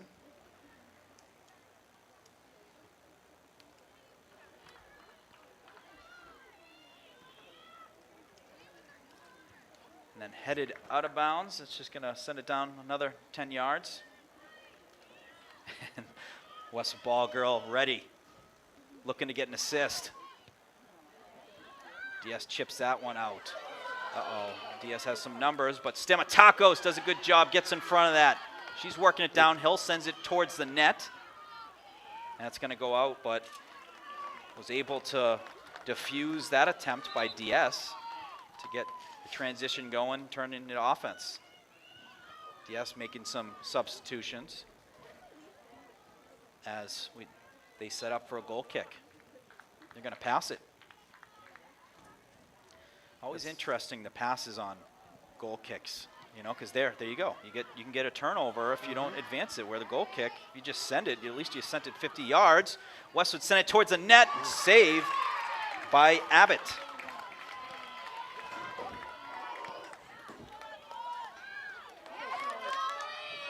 Ball on the near side. Stamatakos playing solid defense there. Keeps it in bounds. Not only just able to get the ball, but kept it in bounds. And Westwood getting their breakout going. Jurgens. We have a whistle because there's an injured DS player. Is it Patel? It is. I believe it is. She has been their best player today. Good sign that she's walking it off. With every step, but she yeah. seems to be getting a little bit better, but still frustrating for her. Oh, I'm sure yeah. just 6 minutes and 50 seconds on the clock. If she has any ability to get herself back out on the field, I'm sure she will. Yep. So she's going to walk it off. Wolverine's going to have the ball. I think they're going to do what the official did the last time, where he just kind of drops it to Westwood to allow them to at least play it. It's not going to be easy, though, because it'll be on a hop. So tough. Not easy play to settle it when you got someone crashing in on you.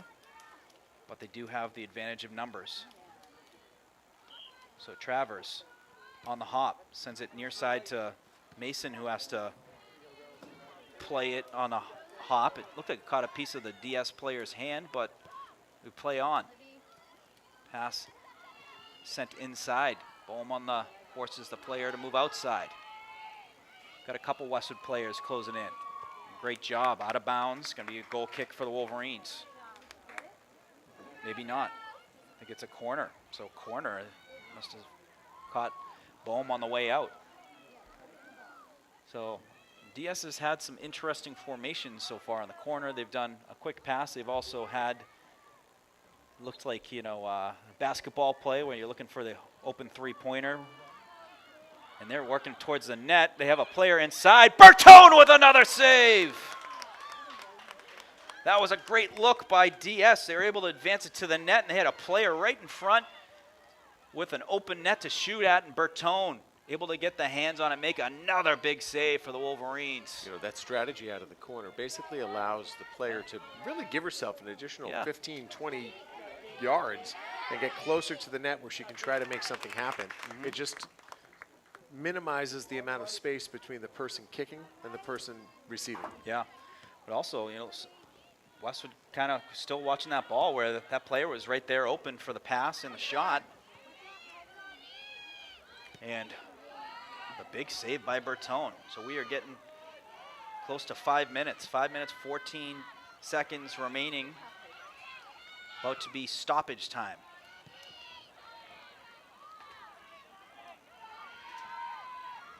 DS going to send it back to Abbott. Try and work the breakout. Send far side. They have some space there. So we're in stoppage time now. We've got a clock running up here, and we'll tell you how deep we are into it. Right now, we're just hitting the 15-second mark. Ooh, Stamatako's doing a good job knowing that ball is going to be out on DS. I should rephrase that. We're not in stoppage time yet, but since the 5-minute mark, we're now on the rest 30 whistle. seconds in. Yep. Bertone going to have the goal kick. We might see it come from McMurray. She's got a great kick as well. Get some good options.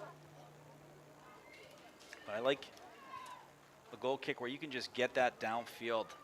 That's a good kick. Just goes by Gannon. Moves the ball up to the 40. And then, boom, Westwood able to, oh, they're going to be a whistle. I was going to say they were able to get possession back.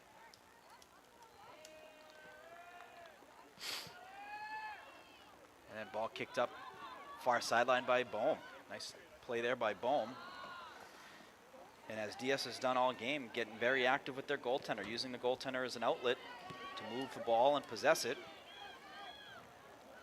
Ooh, contact there. Unger hits the turf, no call. Out of bounds on DS though, Westwood ball. Very physical game so far. For the most part, the official letting it play as it's, you know, been just players chasing after loose ball. Some substitutions coming on the field. So Jurgens coming off as well as Unger coming on the field. Looked like Gannon and Bella Wen. Oh, nice kick there by DS. No surprise, Patel's back on the field. Yep. Goes up to Sonelli Koo. And Olivia Shea making a strong move in the midfield, pass it over to Mason, who sends it upfield, and then kicked out by DS. Mr. Mao now with the assist. Right, solid. Getting it right over to Bella Wen, who throws it right in. Good footwork. Did that go out of bounds on DS? I believe so.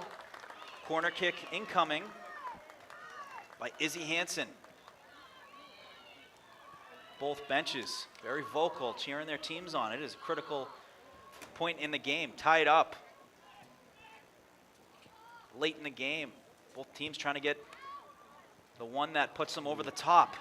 That ball kicked out by DS and then chipped into Westwood territory.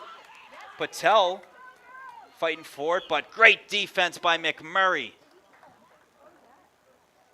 I believe there was a whistle, I'm not sure where. It's down on the, actually it was all the way down in the DS end. Yeah, it looks like we have a Is it an Westwood injury. Yeah. Yeah. But I think she's okay. I think it was Bella Wen got a little banged up down in the offensive zone.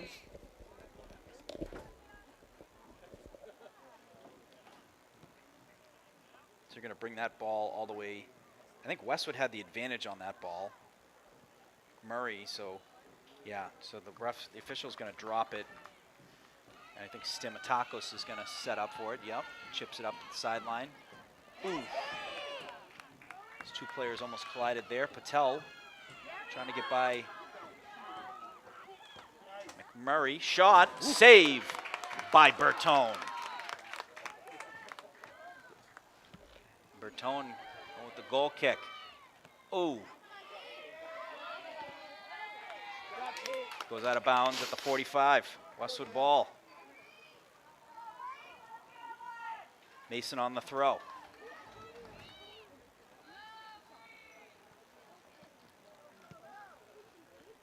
DS working it inside. Stamatakos jumps in front of that pass. Working towards the sideline, and Bannister jumps on it. And it goes out of bounds. DS rushing to get the throw in.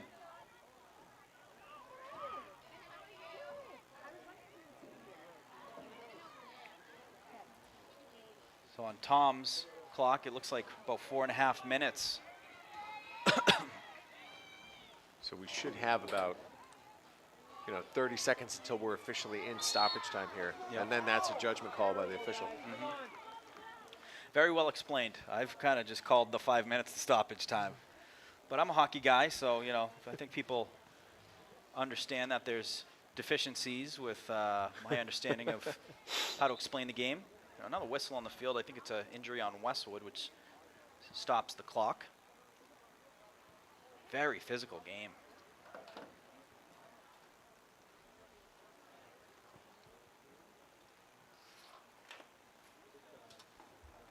I think it might be a Westwood defender. It is. I think Stamatakos, she's going to walk off. She has been outstanding. So Westwood going to not have Stamatakos potentially for the remainder, however long that is. But she's hovering right around the check-in area, so she may find her way back in if she can, if she's feeling up for it, feeling healthy enough for it. Ball chipped into Westwood territory. McMurray shields it, allows Bertone to pick it up.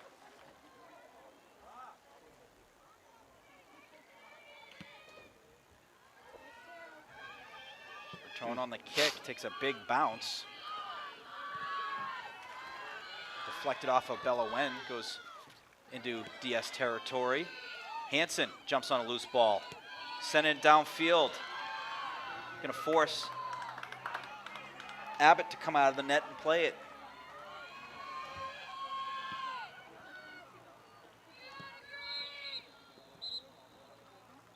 And that is gonna do it, folks. So if you were to say at the beginning of the game, 3-1, Westwood's down, you'll take that tie, especially versus a terrific team in Dover-Sherborn, but a well-earned tie, 3-3 tie for the Wolverines. Tom, any final thoughts? Yeah, excellent second half by this Westwood team. They got that critical goal to draw within one. Got some great goalkeeping from Sophia Bertone that really, to me, makes her the critical. player of the game. Timely, yes. No question about that. Yeah.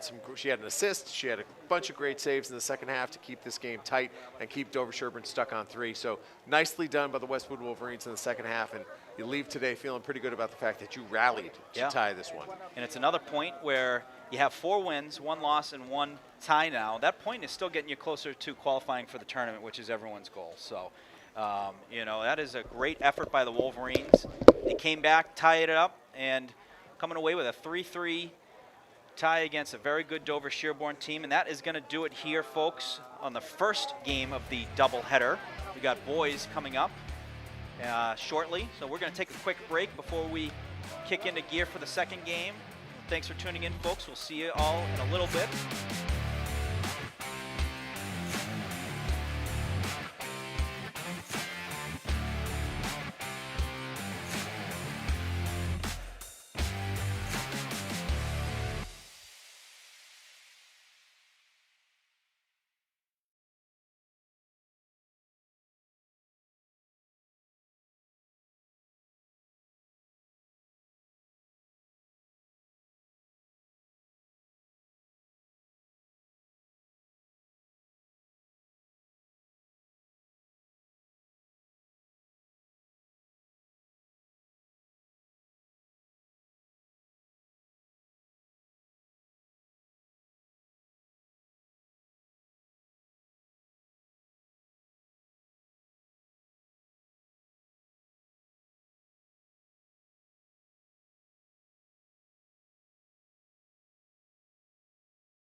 Good evening, Westwood, and welcome to Flay High Field for the second half of our live coverage. Westwood taking on the Dover-Sherborn Raiders here at home. Both teams just finishing up their pregame. We are almost ready to get underway. They have the captains connecting with the refs. We will step aside as we get the pregame festivities started, and we'll be right back once we're ready to go. Welcome to Flay High Field, where Dover-Sherborn Raiders take on your undefeated Westwood Wolverines.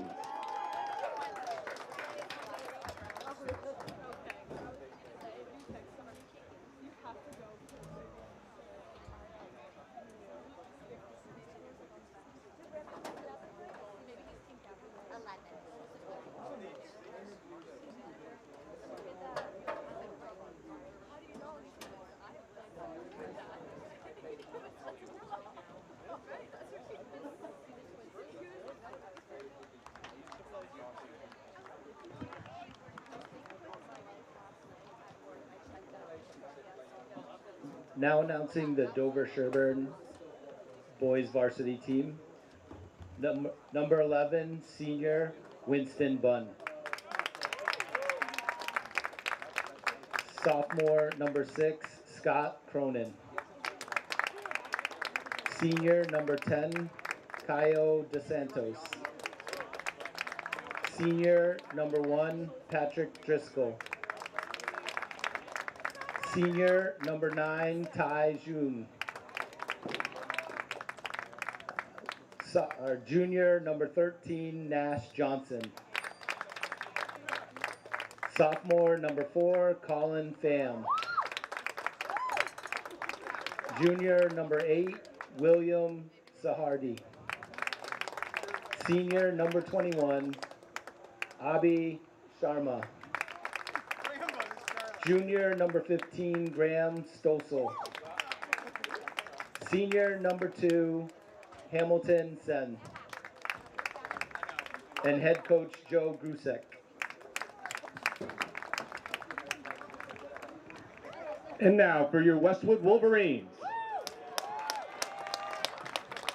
Senior goalkeeper, number 99, Ansh Sataraju. Sophomore, number 19, George Stamatakos. Senior, number 3, Harry Hayes. Senior, number 4, Sam Mang. Senior, number 5, Ethan Butner. Senior, number 8, Owen Rezick. Senior, number 14, Leo Chalangwa. Senior, number 17, Jack Tadioshin. Senior captain, number 7, Trevor Ferreira. Senior captain, number 9, Avik Sataraju. Senior captain, number 10, Alexei Mikalakos. Head coach, Josh Mitchell. Today's officials, Doug Coots and Randy Ellis, and tonight's ball boy is Charlie Cochran. We ask if you're able to, please stand for the national anthem.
welcome back, folks. We got ourselves a great one tonight. We got two top teams in the Tri-Valley League. DS ranked in the top 20 by the Globe. And your Westwood Wolverines, folks, undefeated on the season. So this is a measuring stick game for both teams. And we have a perfect night for soccer here at Flay Hive Field. Lights are about to come on, and the teams are about to get this game kicked off. Miguel Ferreira getting the boys fired up with the starting lineups, and I'm fired up with the team we got here. Evan Cardomino, Maeve Curtin, Alex Dorsky, and Morgan Donahue here for live coverage of Westwood boys soccer on Westwood Media Center. Alex, how are you? And great to have you. Great to get you from Curry over here to Westwood High School, where you spent some time here as a student, now a grad, but good to have you back, bud. It's great to be back. It's great to be back. I think this game is probably going to be one of the more exciting games of the season. Yeah. Both these teams are coming in undefeated. Yep.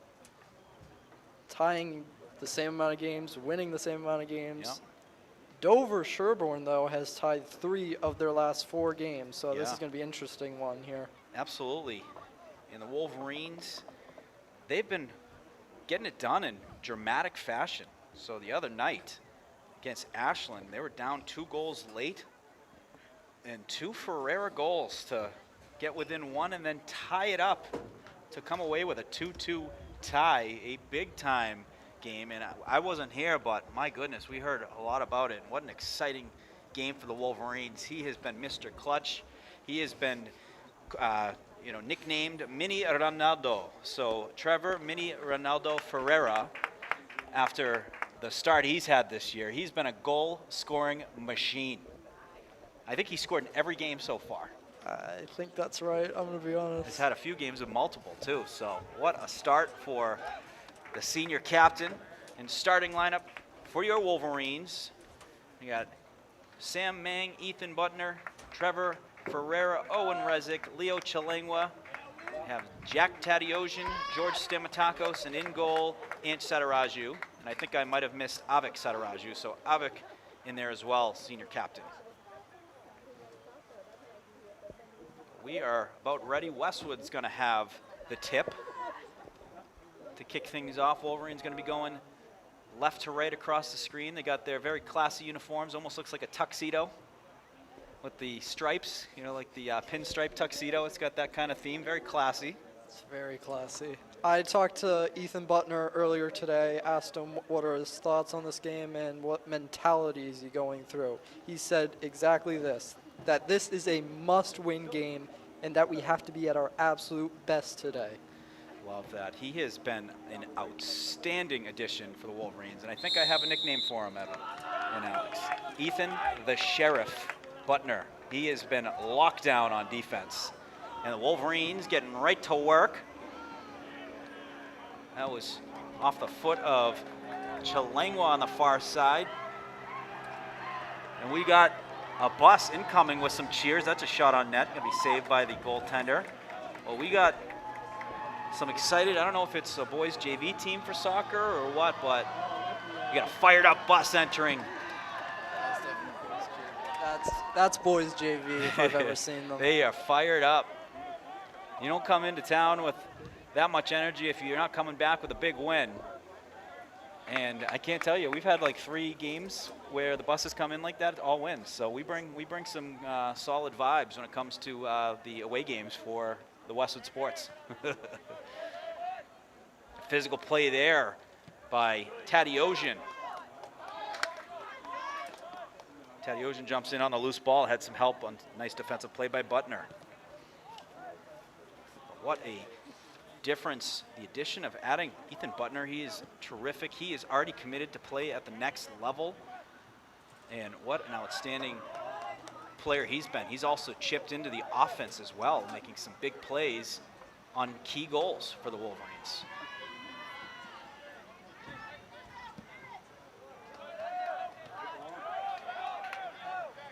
So I understand Ethan had played on part of the Seacoast United team and was part of like the MLS Next League. So, had a terrific time there as the ball enters into the box area for Sataraju to pick it up. And, you know, Ethan is actually committed to play next year at Muhlenberg in Allentown, Pennsylvania. So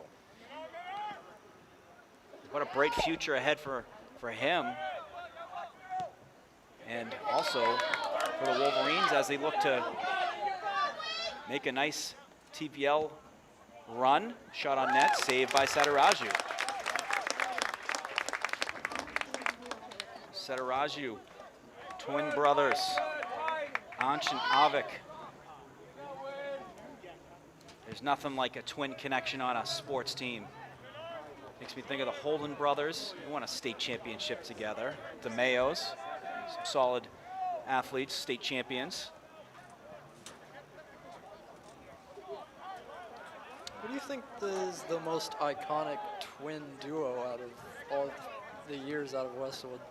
I gotta say the Holdens. I mean, they were outstanding hockey players. Both of them are in the top 10 scoring of all time for, I think they're in the top 5 scoring all time for hockey. They were also all scholastic, not only just hockey players, but golfers. They played golf at BC, so they were total studs. They knew where each other was too, so like they had just that connection. So, ooh, physical play on the far side. Chalengwa battling with number 6 for DS. It's going to take some time. The roster I have for them is not in numerical order. Those are always, it's like solving a crossword puzzle, trying to find the numbers sometimes. Yeah. Can't find 6 on here. I don't even know if it's on there, but we'll say number 6 for now. And now Westwood chipping it into space and outplayed by the goaltender for DS. Oh, I got the roster here. Owen Rezick always putting pressure on that goalie. I've watched him over the past couple weeks, watched some film. Owen Rezick has always put a massive amount of pressure on goalkeepers. Patrick Driscoll is the goalkeeper, and you're right. Owen Rezick has been a terrific striker for the Wolverines, where he's a problem in the TVL. When he's got the ball on his foot and DS trying the near side, they're going to send it across, a header, and that's going to make it to the back of the net. That was a beautiful play by the 2 DS forwards. That's Kevin Lee on the goal to put DS on the board 1-0. They sent that in an open space and then sent it right back, chipped it in the air for the header in the back of the net to put DS up 1-0. What a beautiful goal for the DS to get on the board early, only 5 minutes into the game.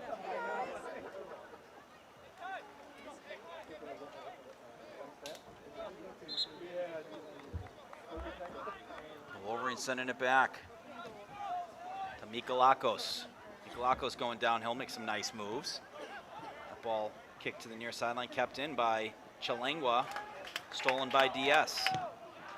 That ball deflected out of bounds. Maybe a DS throw right around the 50.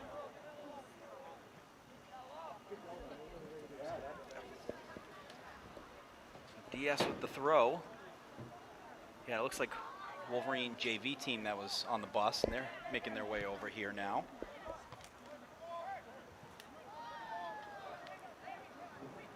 And DS gonna work it back. DS goal scored by number 9, Ty June. Physical play there. As looked like it was Sam Meng working downhill, and then ball sent far side. That is going to go out of bounds on the goal line. Going to be a goal kick for the Wolverines. So I think I had the goal scorer wrong for DS. That was Ty June. I originally said Kevin Lee. It's Ty June. Kevin Lee is 32, number 32. Ty June is number 9. So early goal for DS. Hasn't been, something that Westwood hasn't happened to Westwood all year. Westwood's been down, I think, almost, in every game, having to find their way back in it. They've been the cardiac Wolverines of just being patient, finding a way, getting it done. Look at that beautiful passing. Yes. Beautiful, beautiful. That is just classic soccer. Football. Ball taken off his foot. Great D there by Meng, able to keep that ball in front. They're going to send it off to the near side. Ball on the foot of number 11 for DS, trying to work it inside, but great defense by Stamatakos. Winston Bunn is number 11 for Dover-Sherborn.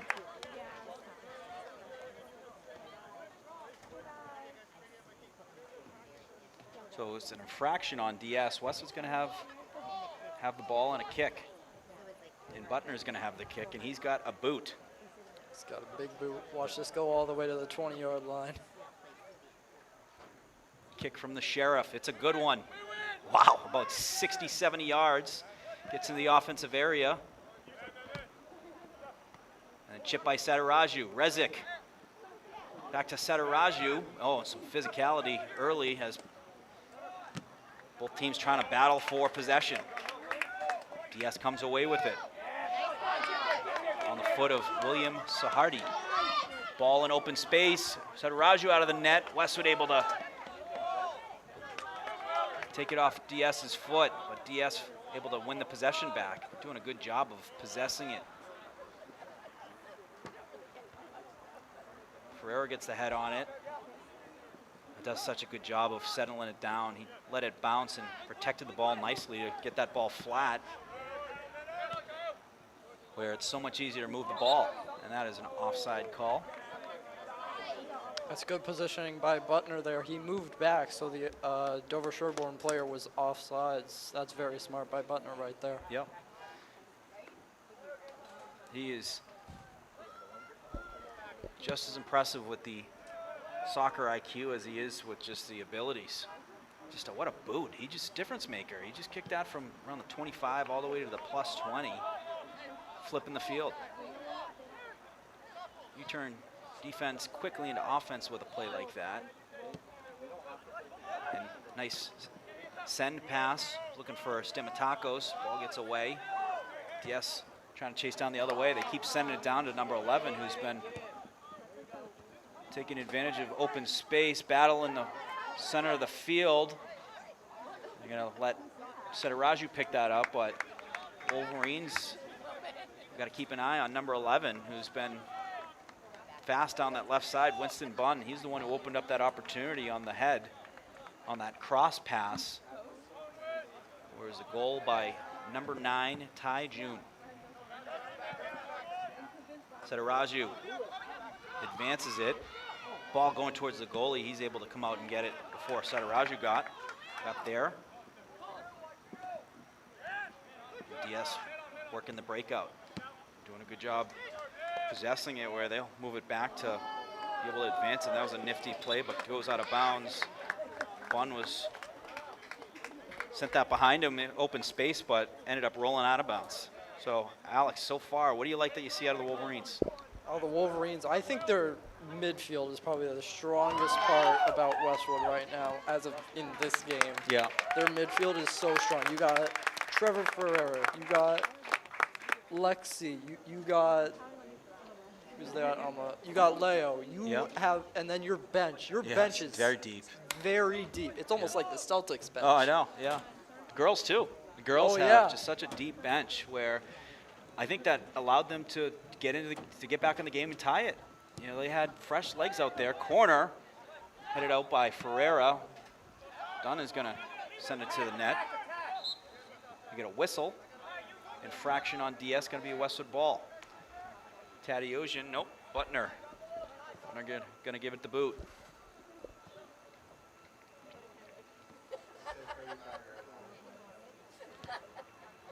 Evan was saying 35-yard line.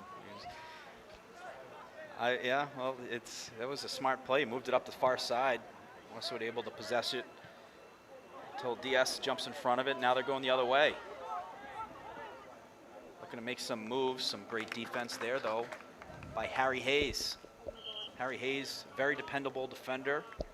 He's gotten better and better. Last year he was a terrific guy off the bench. And this year he's a major contributor when it comes to the lockdown defense for the Wolverines. Those outsides are so important.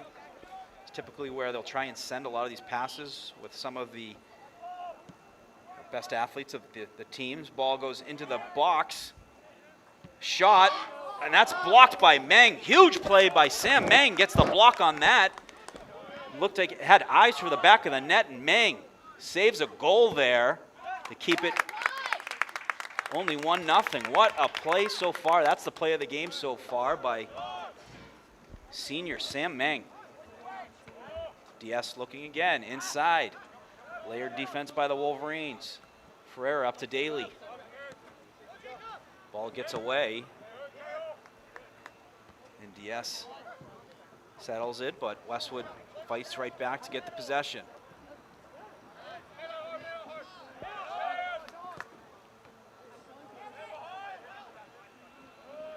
Ball in the center of the field.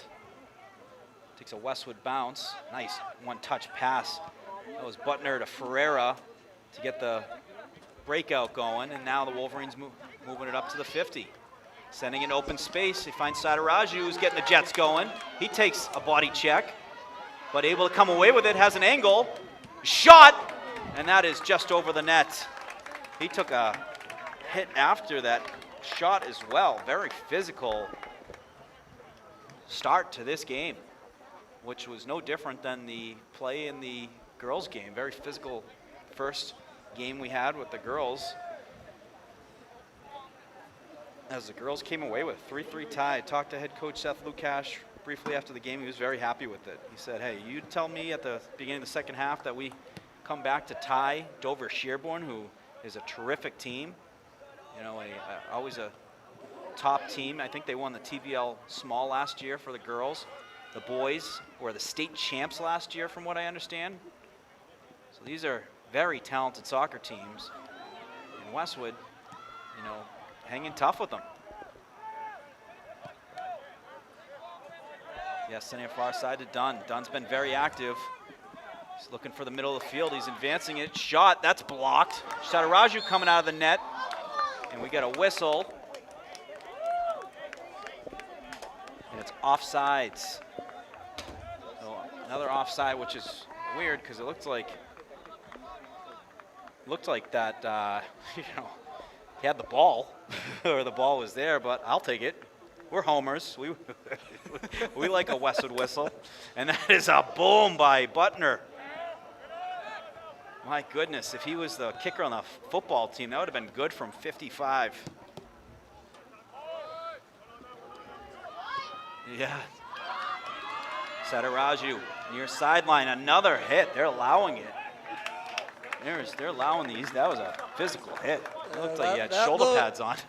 As a previous high school referee who's reffed multiple games, that was a little too much, but I guess the refs are letting these guys play and letting some things go. I watched the last game as well. They let a lot go, which was interesting to me, but I guess it's just letting them play, I guess. I like it. A little old school. You know, as they said, old school basketball, the old saying was no body bag, no foul. You know, those guys used to foul hard. Like, you ever see those old clips, like the Bill Lambier fouls? Like, you know, Oh my gosh. you know, you had to, it was like paying a toll if you want to take it to the hoop. But the, yeah, they are allowing the physicality, which is part of the game. As long as it's not egregious and you're going for the ball, you know, it's fair play. Ball goes out of bounds, the far side.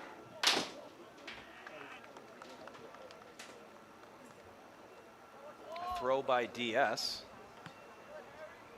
And we gonna get Evan on mic? We're going to get Evan on I think we mic? might. We're gonna get a Monday Night Football style.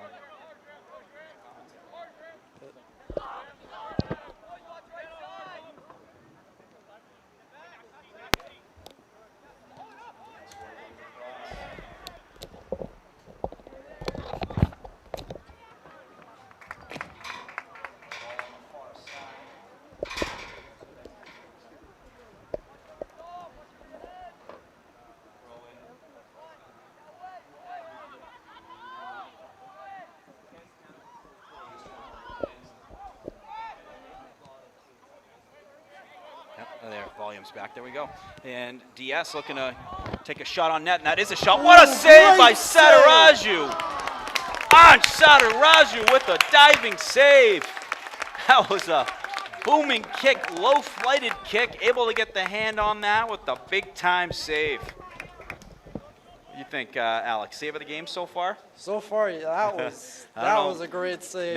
Mang's save on that shot attempt earlier was pretty good. We'll put those together. That was pretty impressive. And Butner with another boot. Goes over the 50.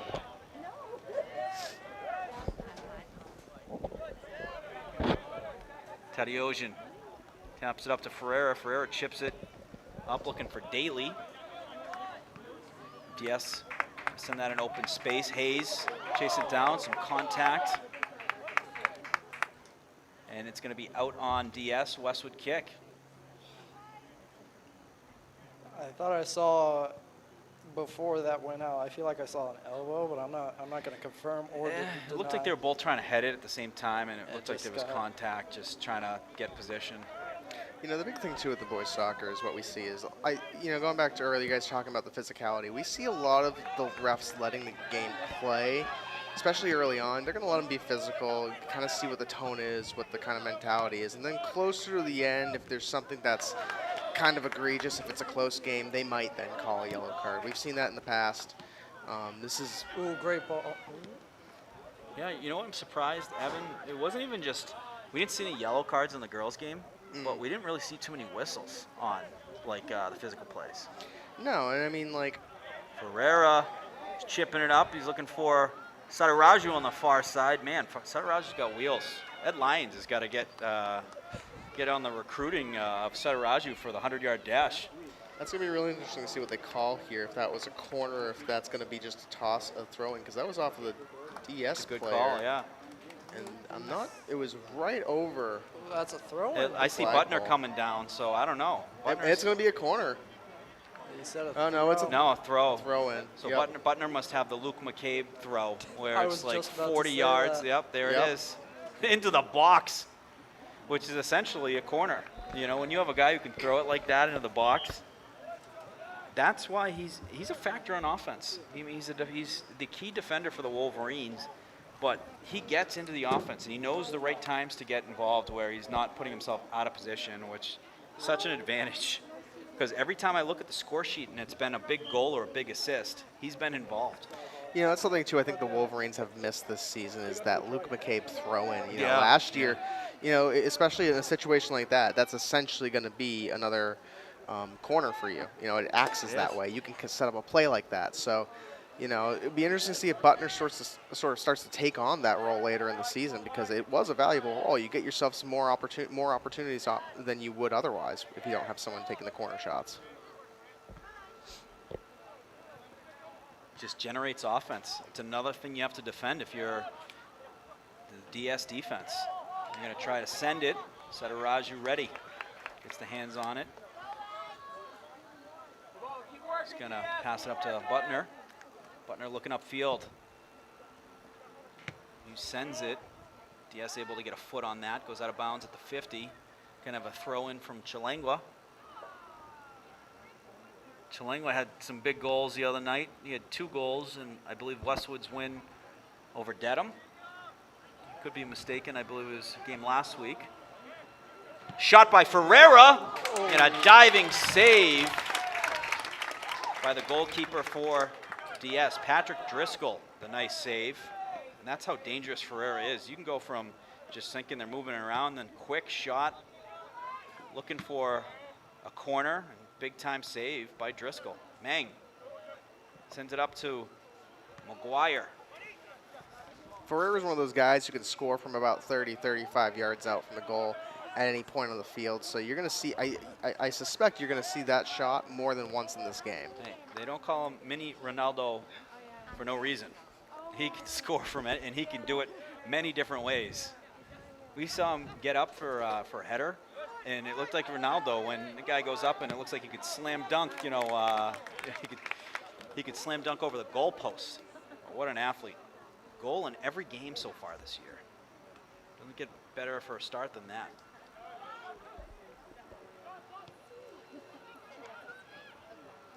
Westwood trying to chip it on the outside. Sataraju looking to pounce on it. Kicked out of bounds by DS. Westwood's going to have a throw.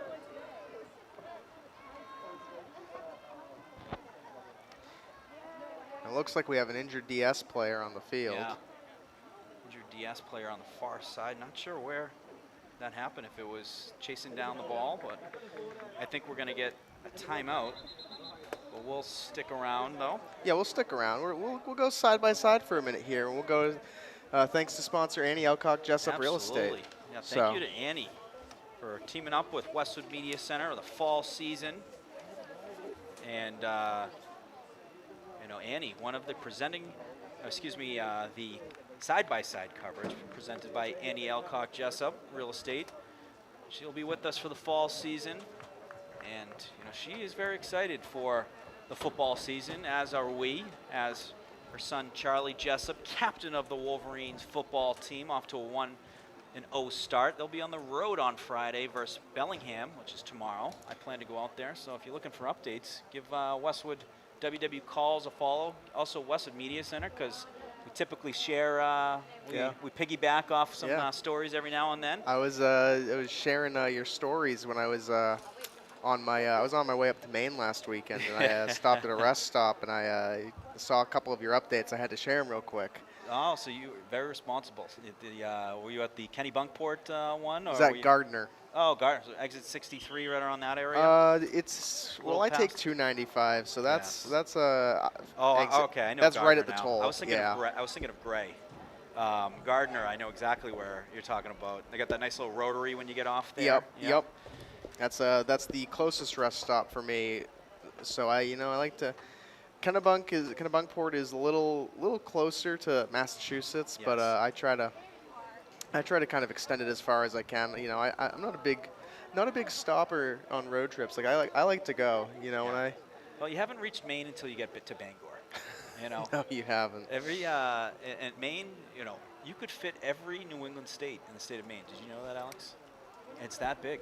I believe it has the most mileage of coastal like square footage of any state. I did not know Maine was that big. There's some kind of stat, and I might have butchered it, and we'll fact check it at some point. I'll take a look. I'll have to ask some of my There's my some fun sources, fact. I'm going to type in an AI or type in Google. What's the fun fact about the Maine coastal line, size or proximity? But we got some of the girls players filing in over here. You got some pink wigs. That is hysterical. As they're ready to cheer on their Wolverine counterparts, the boys are cheering on them. No, that's funny. So we got some of them walking over, and then also a lot of the teams set up over on the right side. But we got 1, 2, 3, 4 players with pink wigs on. Some team spirit, as it's an important month. They're doing fundraising. I think that might coincide with the fundraising they're doing, Evan, for the American Cancer Society, particularly breast cancer. And they go on a walk. They do a team walk, the Making Strides walk, and their goal, I believe, is $5,000. Their fundraising goal is $5,000, and they're already halfway there in like a matter of, I think, kicking it off 4 or 5 days ago. So check it out if you haven't. Westwood Girls Soccer Instagram. They'll have the link on there. An excellent cause to raise money for, and I believe the boys also recently started their fundraiser as well. I know both these soccer teams do a great fundraiser every year for breast cancer in the month of October. So, you know, an excellent cause, definitely a worthy cause. And yeah, great to hear that they're already halfway through. I know it's only been recently that they started, but hits home for a lot of people. I remember doing that walk when I was a kid, and my mom was fighting through cancer. And it's amazing when you see people come together for a cause like that. And we all have friends and family that are part of the fight. So it's great to take part and help fundraise, and we're getting one step closer to eradicating it. Sadaraju sends it up to Butner. Butner in a great pass to Daly. That was on a line and kicked out by DS. That's heading towards the girls, who were set up for a photo with Mr. That Mao. could have been bad. That was, my goodness, that was like, that Imagine was, if Mao got one of those photos. Imagine if he has the ball in the frame. Chalangwa with a great job there. He took an aerial pass and was able to settle it on a dime. DS trying to send it up. That's their game, is just trying to send it up. We've seen this a lot for a lot of the top teams. Bill Ricka was doing that, where they're just trying to look for guys to send it open space, set plays. And now just going to settle it. Pass up to Butner. Butner looking upfield. He's looking for Sadaraju.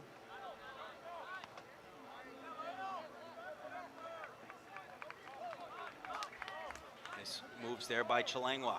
Chalangwa going downhill. He's got some speed and space. Looking inside for setter Raju, but defended by Dover-Sherborn.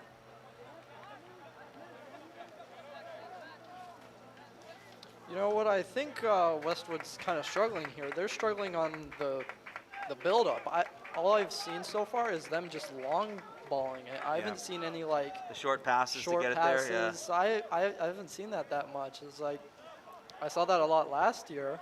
Well, DS doing a good job of just the tight defense. They got some good athletes who are jumping in front of those passes. Daly, he had some key goals as of late.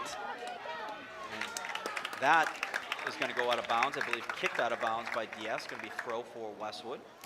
So Alex, to build off that point though, I kind of agree. They're not really doing those short passes. They're just kind of doing those long passes. I think the reason why is because Dover-Sherborn's a fast team. If there's anything I've noticed watching this game, these guys are fast. They are a lot of speedsters.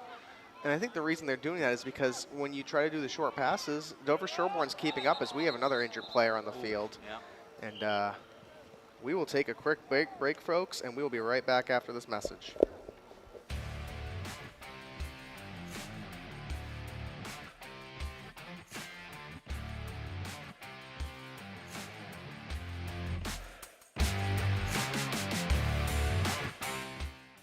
Nothing in sports happens without commitment. You have to commit to prepare. You have to commit to compete. And when the game is on the line, you have to commit to making a decision and trust your preparation. The same is true when it comes to orthodontics. When you commit to improving your smile, you're making a commitment to a better life. Your mouth is the front door to your health.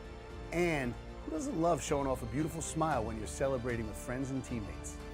Arch Orthodontics is committed to you and being part of creating an even better you. When you're ready to commit, you know who to call.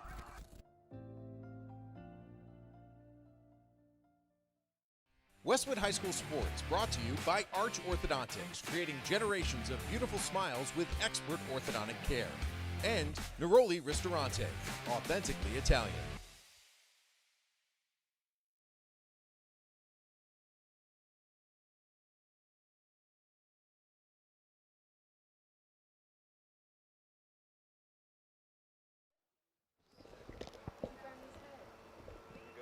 Welcome back, folks. Good to see the Dover-Sherborn player get up and starting to walk off the field. It is, it's a big game, folks. Both teams are not shying away from trying to get to a loose ball and win possessions, and there's been a lot of physicality. And sometimes you see some unfortunate injuries that pop up, but very positive sight to see a player walking off. And it's going to be, I think the ball is going to be a Westwood ball at the 40. And what we saw during the girls' game will be similar, where the official kind of just drops the ball to like whoever had the possession. He'll drop it close to him, which is not the easiest because they have to settle it while that player is going to try and close in on him. But if there's a guy who knows how to settle it on a dime, it's Trevor Mini Ronaldo Ferreira. And Morgan, correct me if I'm wrong, but the injured player was number 11 for Dover-Sherborn. That's a key player for them. So did he score the first goal of this game? No, he had the key assist. The assist. He's had about 4 or 5 looks in open space on that on the near side. He's been an exceptional talent for them. Number 11, Winston Bunn. And so Raju gets the hands on that one. Smart play by Sam Mang there, just heading it back to Ange right there. Yep. Obviously not against the rules. Nice looking through pass there by Butner, just missed connecting with McGuire. But that's changing the angles. That's changing kind of how DS is looking at Westwood's trying to do, which at some point, when you can't predict what they're trying to do, you lose a step. So Westwood trying to expand on that offense to really open up some offensive opportunities. So I like what I see because that's what's setting you up for the second half. That's what's setting you up for maybe late here in the first half. And my goodness, we just blinked and there's only less than 15 minutes left here in the first half. Very quick half of soccer so far as Dover-Sherborn up 1-0 off a goal by Tai Jun. Nang. to Sataraju. That ball deflects, settled by Mikolakos. He sends it up to Butner. Butner on the far side to Chalengua. Ball gets into the box. Chalengua looking to center. Kicked out by DS. Ferreira Shot there by on the Trevor. spot. He can shoot from anywhere. Great, Oh! great rip by Trevor there. On the off foot. If he would have scored that, I would have jumped out of my chair. I'm ready to hear your goal call. I will step aside when we see a goal. I want to hear the Alex Dorsey goal call. If Trevor scores a screamer or any goal from 30 yards away, I'm yelling. I was going to say, we almost saw it again here. He's done that before a few times. And it's, you think like it's far out, too far outside, settling it and just trying to figure out kind of what the play is going to be. No, he'll throw one on net, and it's got a fastball on it. Great throw by Meng. Goes over the head of Sataraju. DS just going to chip it into open space. Ferreira looking to set up his shot, and that's going to be high. That takes a bounce, and that is going to end up on Manhattan Street. Oh, That was through the upwards. Yeah, it went through. It was good for 3. Unfortunately, it's not going to count on the scoreboard. But I think it ended up on Manhattan Street. It's a good kick when it ends up on Manhattan Street. oh. I was saying, Evan, some a fun content thing we could do is you pick up some very strong snow pants, a very protective jacket, and heading into the swamp area behind the other side net, behind on the other side of the track, and trying to see how many soccer balls, lacrosse balls you can find in an hour. That would be a fun content. I bet you there is thousands back there. Yeah, I bet you there's some history in there too from soccer balls from decades past. But Ferreira, it doesn't matter how many guys are on him. We saw 3 guys on him in the Ricca game, able to create space to get a shot off and tie the game up versus Bill Ricca in the playoffs. Pass inside, Sataraju looking to shoot, that's blocked. And then kicked out by DS. Westwood starting to get their game going. Ball kicked down the other end. 50-50 battle between Hayes and DS player. Meng in the middle of the field looking to settle it, and then Sataraju comes out, get the hand on it, and throws it upfield. the same, Morgan, you saw that for our goal. We actually had Skylar McCaskill on camera, and I had to go downstairs and use the restroom. And as I was in there, I overheard the screams of Flay High Field. Sataraju with the shot, and that goes into the field hockey net. Another goal, but not the right goal. Another point, but not for the scoreboard. So far, we've scored everything but a goal so Yes. far. Well, we've had a field goal, a field hockey goal, and maybe our third Next. goal will be third time's the charm. Next, are we going to see a handball picked up and then ran into the end zone for a touchdown? We'll see. Some substitutions coming in. Stamatako's coming back on the field. Owen McGuire going to get a breather. Great job by senior Owen McGuire.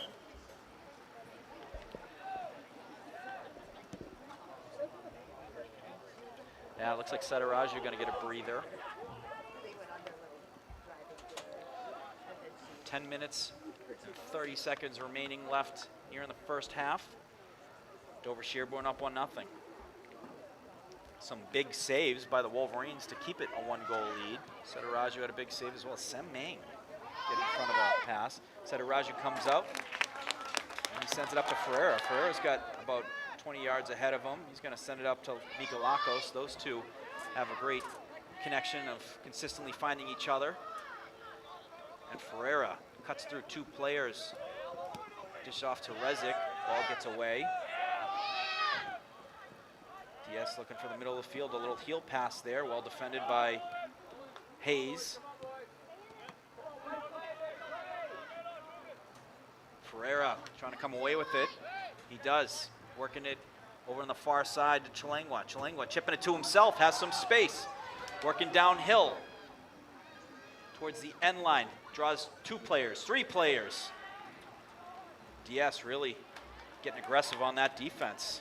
He had 2-3 guys on him looking to close that window. Ball goes out of bounds on Westwood. DS throw. Wow, that was some height there. We both got out of our seats for that one. We were ready. We were ready. getting some extra breath in the call.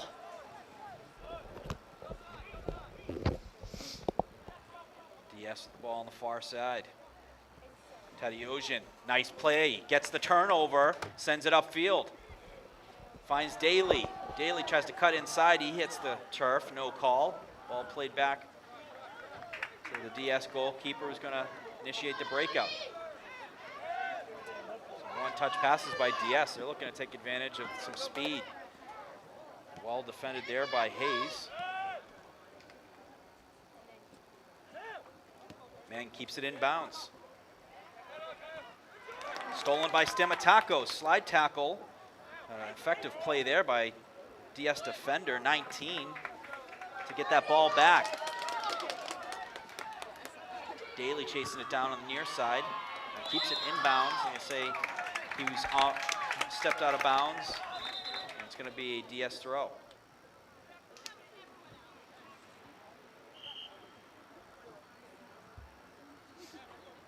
So we have a substitution oncoming for DS. And off the field is number 4, Colin Pham. And I think that is going to be a timeout called on the field. And we're going to stick around. Both teams, you know, this is kind of been common, Alex and Evan. We've seen timeouts really around like the 10-minute mark, 8-minute mark, where they want to make sure that the teams finish strong in the first half. We saw a goal given up late in the girls' game, which, you know, that's deflating sometimes when those late goals happen. So you want to talk through it. It's also get some rest, you know, just get a quick breather. It's as you've seen, it's a track meet. Both teams have been going back and forth, 80 yards, 80 yards, 80 yards. You know, you put a Fitbit on them, these guys probably ran about 5-6 miles already. So Yeah, I mean, it's a physical game too. You know, this is, you know, just a little physical, to say the least. You know, you have a lot of people going up for the headers, a lot of collisions. It's kind of a fast-paced game. You know, it's tiring. So these are the final 8 minutes where you don't want to give up a goal if you're either team. You know, that could be deflating. We've seen that in games past and years past where, you know, you give up a goal before halftime, and that's deflating for any team. So the big thing is just, you know, getting them some rest and so they can make this final push before halftime. Yep, and that's going to be a whistle to bring both teams back out. 8 minutes remaining here in the first half. DS up 1-0. Off a goal by Ty June.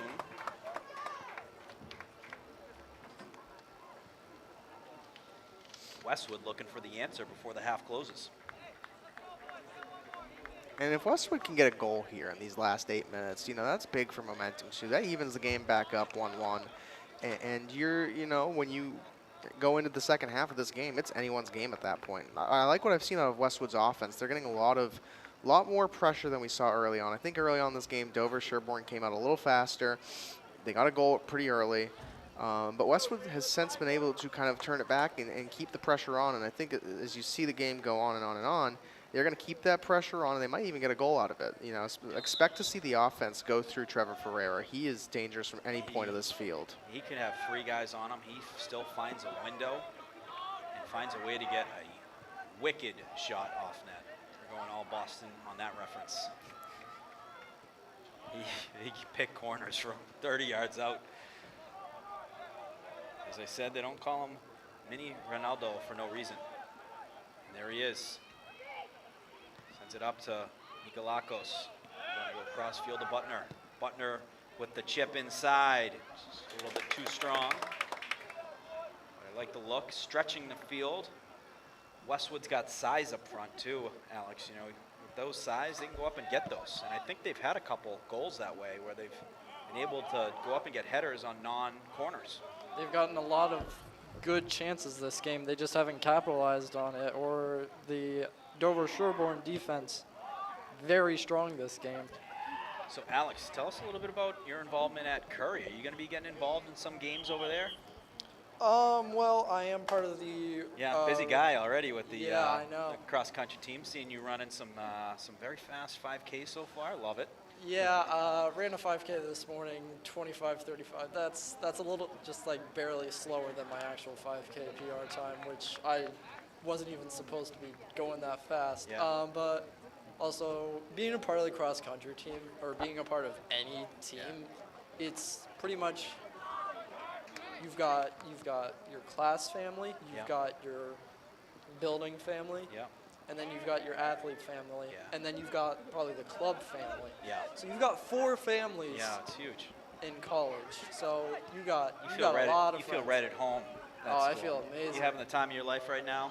Oh, I'm having an amazing Love time. that.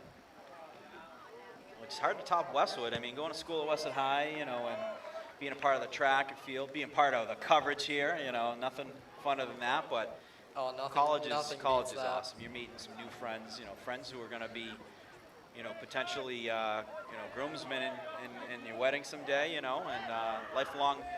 Nicolakos looking to shoot. He gets one off, just wide to the Just left. wide. But I think you were telling me earlier that you're looking to get involved in some of the sports coverage.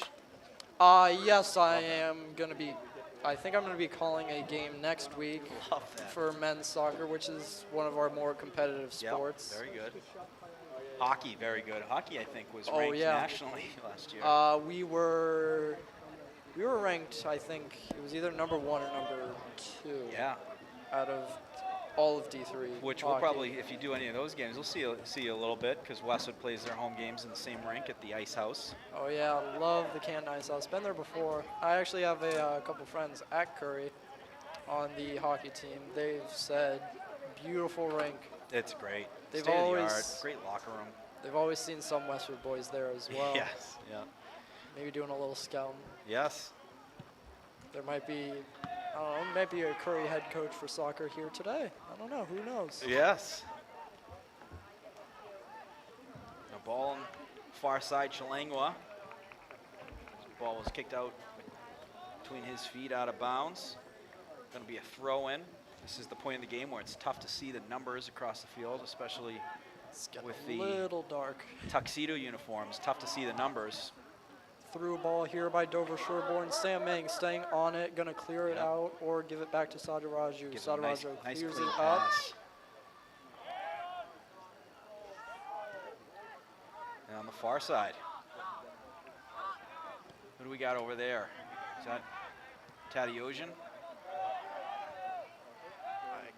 That is Jack Tadeusian, yes. Yeah, and now Daly jumping on it. Ball goes out of bounds, gonna stay with Westwood. 3 minutes, 52 seconds and counting remaining here in the first half. Evan Cardamino, Maeve Curtin, Alex Dorsky, Morgan Donahue on coverage. We got the A squad here, folks. Delighted to bring live coverage of Westwood Media Center for your Westwood boys soccer. Great cross by Chalangwa, He good gets header. a head on it and saved by Driscoll. But a good look for the Wolverines. They're getting their one out right momentum there. going. And I love the sense of urgency. Ferreira gets the pass from, I think, Sam Cochran's brother is one of the ball guys today. Love it. He knows what's on the line when it comes to the quick throw, finding the guys, getting the ball over to them quickly. They should have a score sheet for the ball boys and ball girls. They should be factoring on assists. If you get one in there quick and they throw it in, it goes in the net. They should be on the stat sheet. Yeah, and one of these, do you know the Premier League at all? Shot by Westwood. English soccer. Yes. One of the clips I saw was a ball went out of bounds. Yeah. A ball boy quickly gave a ball to the person that was throwing it in. Yep. They attacked quickly and instantly I scored saw a it, goal. and then he went back to him and pointed to him. I remember, seeing, which is awesome. And the manager even gave him a hug too. It was like, oh my gosh, that was amazing. They love it. They love their teams. We love our Wolverines. And I don't know what we got. Oh, it's going to be a goal kick. They stopped the clock though. The clock is stopped. I don't know what's going on, but I think a substitution. Yeah, it's an injury. Cramp. It looks like potential cramp. Oh, cramps are not good, especially in this No. fast-paced game. Oh, yeah. Hydration is key. So how much has your preparation when it comes to being a college athlete changed, when it comes to things like diet, when it comes to hydration, stuff like that? Have you put more of a focus and onus on the prep before you, hit the street? Oh, you're eating so much more. You're eating so Yeah. much more healthy. You're drinking a lot. I drink at least Probably like 6 of these a day. Yeah, so a couple Keep me gallons. hydrated. Yeah. I don't drink after a run is over, though. No sodas. No. TS looking to capitalize on some space. Westwood able to get back in the play. Nice play there by Butner. Morgan now in stoppage time too, so there's going Yep. to be a little more sense of urgency out of both these teams here. Sure Westwood is. going to try to capitalize here. Try to get the ball to either the Oh, forwards Chalingua or put the Jets on and wasn't able to keep that in. But yeah, if you can get the ball to Ferreira from anywhere inside that 30, you know he's going to be shooting for in a top corner. There he is. Gets it inside the 35. Now he's inside the 30. That ball was kicked by DS, went off his body out of bounds. Going to be a DS throw.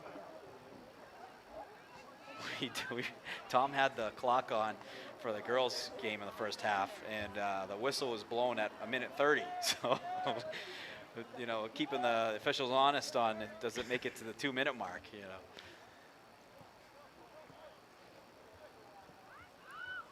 All at the discretion of the ref. It was. Second half, it was consistent. A little over, actually. so. Yes. First half, you know, was looking to get to the break.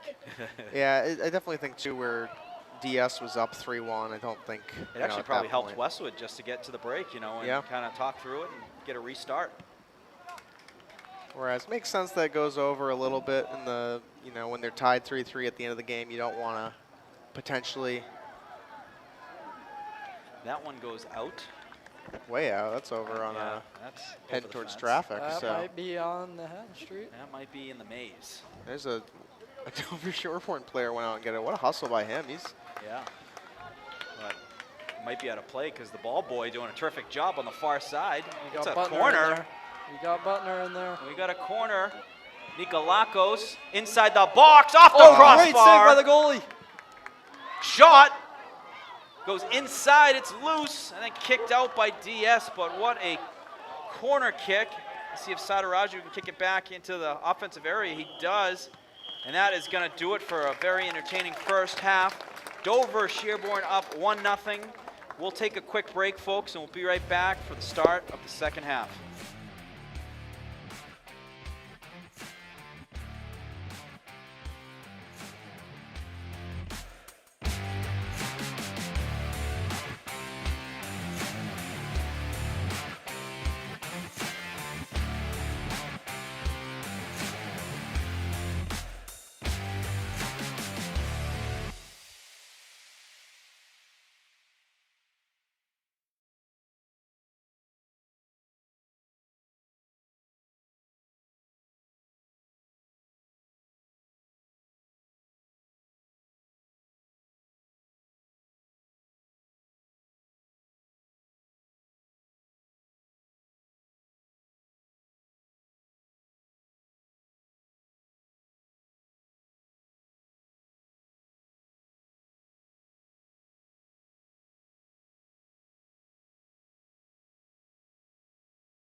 Nothing in sports happens without commitment. You have to commit to prepare. You have to commit to compete. And when the game is on the line, you have to commit to making a decision and trust your preparation. The same is true when it comes to orthodontics. When you commit to improving your smile, you're making a commitment to a better life. Your mouth is the front door to your health. And who doesn't love showing off a beautiful smile when you're celebrating with friends and teammates? Arch Orthodontics is committed to you and being part of creating an even better you. When you're ready to commit, you know who to call.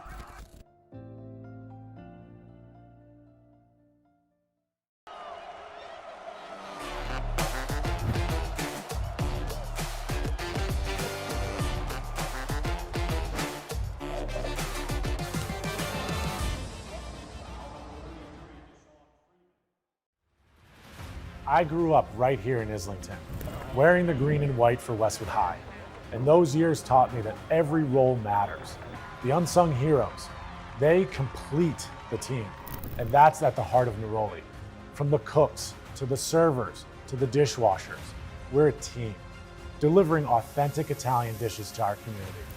I'm proud to sponsor our hometown teams, every player grinding it out, because I've been there. Teamwork built me. It built Neroli, and it's building Islington. So come join us for dinner, and let's cheer on our teams together.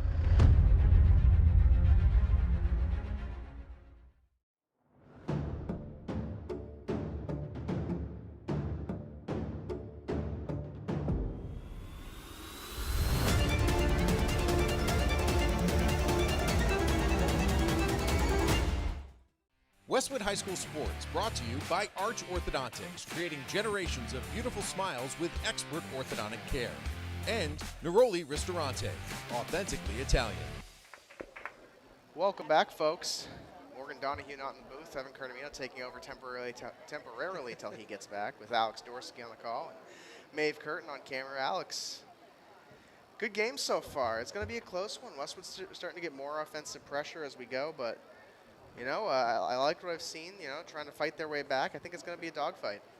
I think this second half here is, like, if you've watched any sports game ever, the second half is the more important, not the first half. Yeah, you know, it's all about, you know, not how you start, but how you finish. You know, we've seen a lot of Westwood teams this season get challenged early on as Morgan Donahue enters the press box. But, you know, we've seen a lot of teams have faced challenges this season, go down early and seeing what kind of fight they have in them. You know, we've seen, I believe, girls soccer actually had, you know, they went up 1-0 against a recent opponent. Morgan might remember, got tied 1-1, and Westwood kept in the fight. Dedham, thank you. Yeah, and then scored the two PKs that game. So, you know, it's not really, once again, it's not about how you start, it's about how you finish, and expect to see the intensity ramp up here. You know, we're now in the second half. You have 40 minutes left, and like you mentioned, you talked to Ethan Butner before the game. This is a must-win game for the Wolverines. Yep.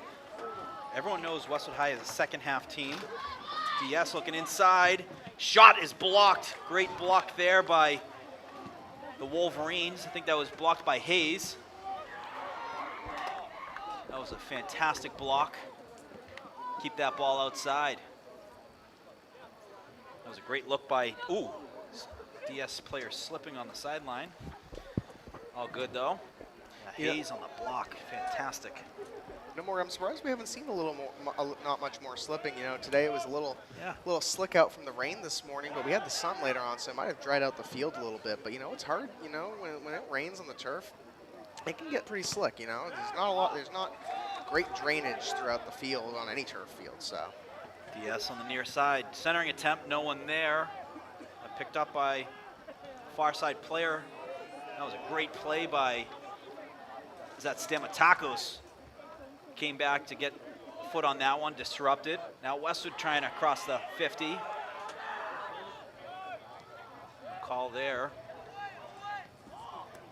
Nice play by Hayes, kicks it out, finds Butner. Butner's got space. He's got speed too. He can move the ball. Works it inside. And kicked out by DS.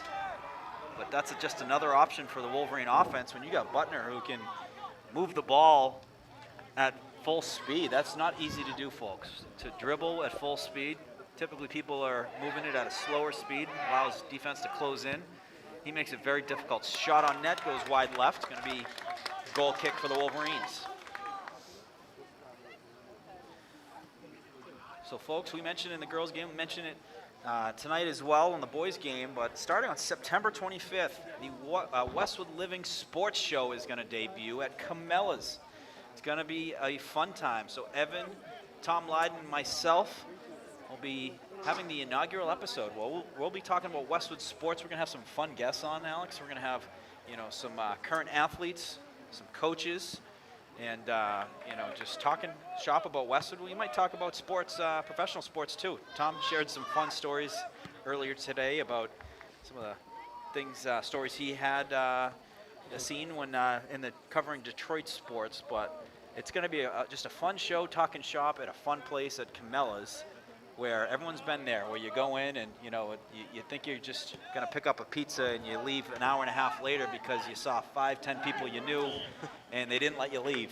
And if we see you and we know you, we are not going to let you leave.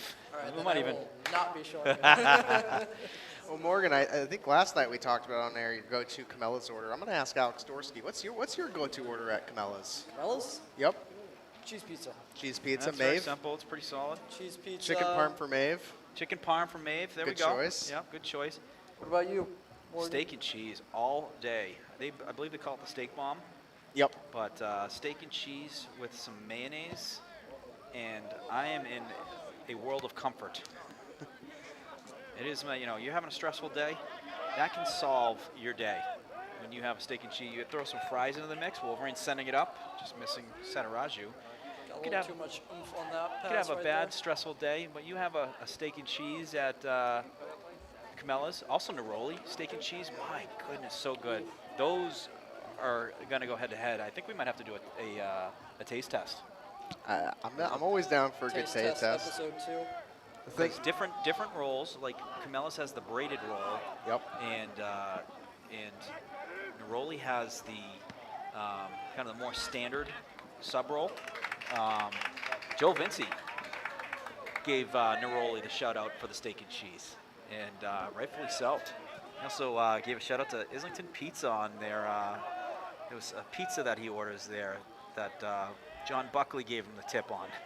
Islington Pizza. I've always loved their pizza. So It's very good. Yep.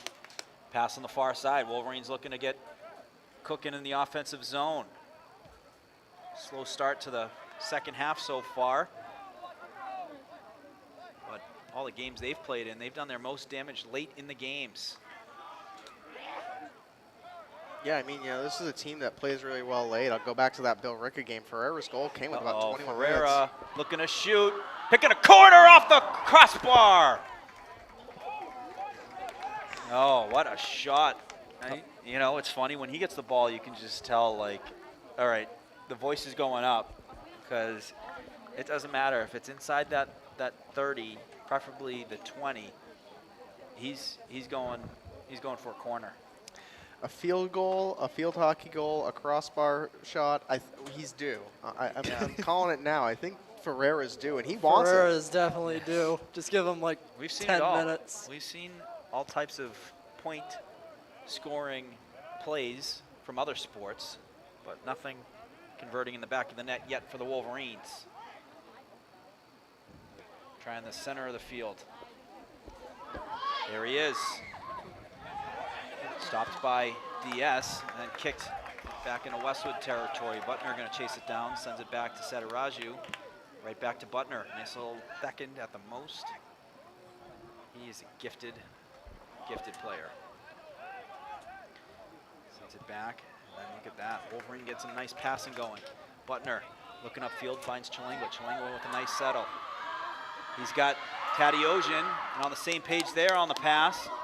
Centering attempt, and then kicked out by DS, and a corner attempt upcoming for the Wolverines. I haven't seen too many of them, these types of plays in either game today. So, a big opportunity here for Westwood. Can you set up a play and maybe get something, make a point out of this? Lexi Michalako is going to take the kick for the Wolverines on the corner. He is one of the best in the business. See if a Wolverine player can rise above the others to get ahead on it. Ball gets through the crease and out. Is that another corner? I believe it is. Going to be a corner on the other side now. That was a perfect kick. Just right through the goalkeeper's hands. That's the thing that most goalkeepers are afraid of. It's slipping Yes. right through your hands. Oh, yeah. I've had Loose. that happen before. It's not the most pleasant feeling. It is a bad feeling, especially when it goes into the net. It was a close one, too. You had a couple Westwood players cutting towards the net. Galacos again. It's a lower one, headed out by DS. Mang is trying to get to it, but DS player able to get to it first. Goes out of bounds on Mang.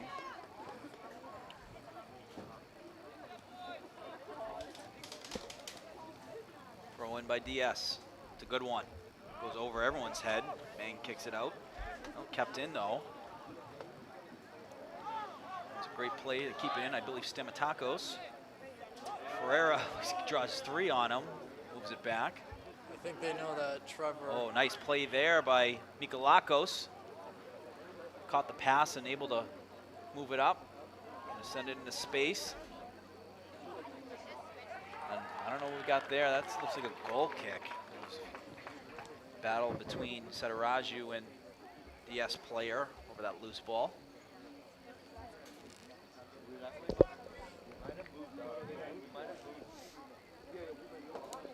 And Morgan, we're going to go to our second side-by-side here, presented by Maze Boys my Landscaping. Amaze Boys Landscaping. Shout out to young entrepreneurs, Will Sessamon, CJ Hancock. They started their own landscaping business. It kind of started a couple years ago, but they went all in this year. As Wolverines looking to work that ball upfield. And that is kicked to the middle of the field. But both those guys, shot by Mikolakos. That caught a piece of a DS player. Shot on net and saved by Driscoll. But the juniors at Westwood High School, Will Sessamon, CJ Hancock, with Maze Boys Landscaping, started their landscaping company. They bought themselves a trailer hitch. And, you know, I was talking about how CJ has not got his license yet, but Will does. So they have been able to utilize that where they've gone outside the maze, expanded the business. So shout out to them. Appreciate the partnership and supporting Westwood Sports and Westwood Media Center. And folks, if you are interested in getting involved, you can go to westwoodmediacenter.tv/sports. There's some more information on the opportunities to be able to partner with us on games for the season, for future seasons, for teams. There's a bunch of different options. And Melinda Garfield, Executive Director, her email is on the website. Feel free to give her shoot her an email and be happy to talk about, you know, what is available to be able to partner, like the Maze Boys Landscaping and Annie Alcock Jessup.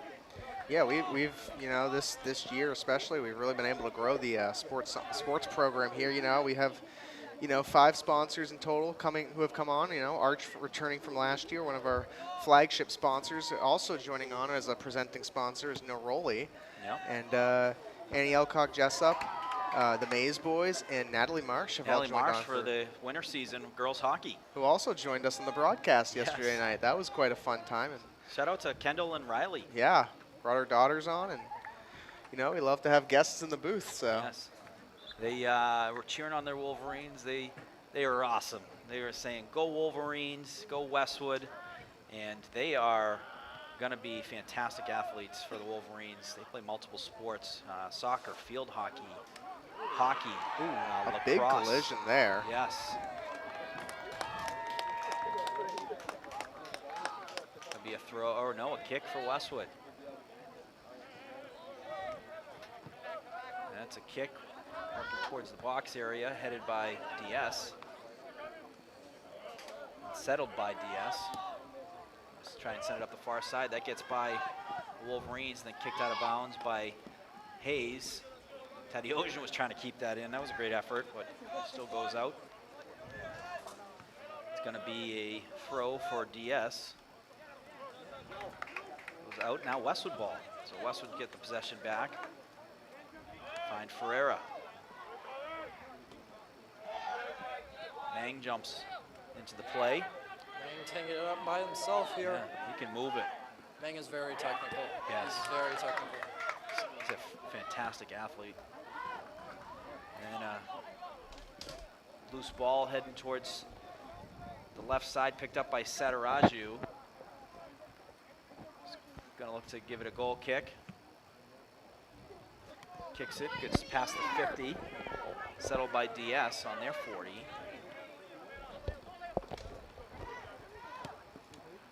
And Tadiojian, near side, looking for Sataraju. Sataraju chasing towards the net and then kicked out by Driscoll. Ball out of bounds on the far side. Played in by Westwood. Mikalakos sends it inside. Defended by DS. Kicked out of bounds. Westwood gonna have the throw, I think, inside the 50. Or on the 50. We'll see where the official places. Yep, so just on, right around the 50. Alex, what are the keys for the Wolverines to get that tying goal? I said it the first half, and I'll say it 20 million times. They have to focus on those small passes. Yeah. Even though that Dover is a fast team, Yeah. they need to focus on the in-depths here. The micro passes. Yeah, the micro passes is what's going to help. I don't think they've realized yet that this team, this Dover-Sherborn team, they're very fast. Even right now, you got no easy play to make. I mean, everything is. You gotta have a battle, for these loose balls. And Westwood has had a lot of battles versus a lot of really good athletes. Ferreira coming away with it. He's moving it into open space. Doing a great job possessing it. Changes the other side. It's Mikalakos. Mikalakos then draws a couple players. DS doing a good job of just trying to get as many players on in the middle of the field as they can. So when Ferreira draws the possession, you'll see 3 on him. Mikalakos, you'll see 2, 3 on him. If you're gonna beat DS, it's gotta be from the outside. DS ball. Some substitutions oncoming. McGuire coming on the field for the Wolverines. I got another person that I contacted earlier. I got AJ Alex. I've talked to AJ Alex before this, previous goalie for the Westwood Wolverines and captain. He said, and I quote, "These guys 100% have the skill to win the game. They just need to play it smart." Yep. Last season, they kind of blindly attacked DS with no build-up or mindfulness of defense. That's kind of what I was talking about. Yeah. And then both teams have good midfield, so you'll have to be smart with the ball and avoid making silly errors in the build-up like we did last year. Yep. Yeah, you can't afford to make mistakes versus teams like this. They capitalize on them. Westwood looking to capitalize on a potential maybe mistake by DS. Sataraju battling. Ferreira deflects it towards his guys. Then look at Butner, what an effort, and he's held there, and we do get a whistle. If I'm Butner, I'm going for the box. They're gonna have it, he's gonna go up into the play, which I don't blame too. If he can get a foot on it around there, he's gonna find it, he's gonna kick it through the net with his power. Tadiojian is gonna be the one to kick it. Well placed, chasing it down, headed by DS, but still a loose ball. And then kicked out by DS. And a handball played there. It's going to be a DS ball. Just outside the 20. Ball didn't stop rolling. Why they didn't? DS looking to take advantage of jumping right back in the play quickly. Trying to go to the outside. Great effort by Hayes. And he gets a big applause from the Wolverine fans. Excellent effort there. When the free kick was awarded, DS didn't wait, which they don't have to, and moved that ball very quickly. Caught Westwood out of position, but Hayes, terrific defense there. And that ball might be in the swamp. That's Or did it go in? That might be in the other parking lot. And it's gone. I didn't see a third bounce. I saw 1, 2, and then gone, but not forgotten that ball. Well, Morgan, we'll have to get the swamp pants or the snow pants that you talked about and go get it. But, well, I'm talking about behind that net, Evan, because you know that there is thousands back there. And that'd be a fun episode. Wolverine report, checking in behind the net, making sure we get no ticks, so we'll protect we'll protect back there. Maybe we do it during the winter where potentially the non-tick season. Am I making stuff up that ticks are out or involved in the winter? Maybe I am, maybe I'm not. I don't know. I mean, Corner for the Wolverines. Headed outside by DS. Wolverine player going to have some time to chip it back in. That is deflected out for going to be another corner kick. So Mikolakos going to run it back. I was going to say, Morgan, for that episode, maybe I'll stick on camera, but. Yes, I might need the drone. Might need the drone. That'll be like. Yeah, I'll fly the drone. Yes. Mikolakos. It's a good one in the box. And DS doing a good job at heading it outside. Great effort by the Wolverines chasing back as that ball was placed so nicely by DS that it gave DS that advantage of space, time, and some speed. And are we going to get a card here? We got a whistle. It's going to be an infraction on Westwood. I think it's just a free kick. But these are dangerous. These guys can kick it right straight to the net. They could certainly get a corner of the net if they want to elevate one under the bar. And this one working its way into the box. Butner there. And then a wide left field goal, or did it go in? We'll never know. That looked in from this angle. So but 2 field goals. The sheriff on the spot, he shuts it down. Butner has been terrific.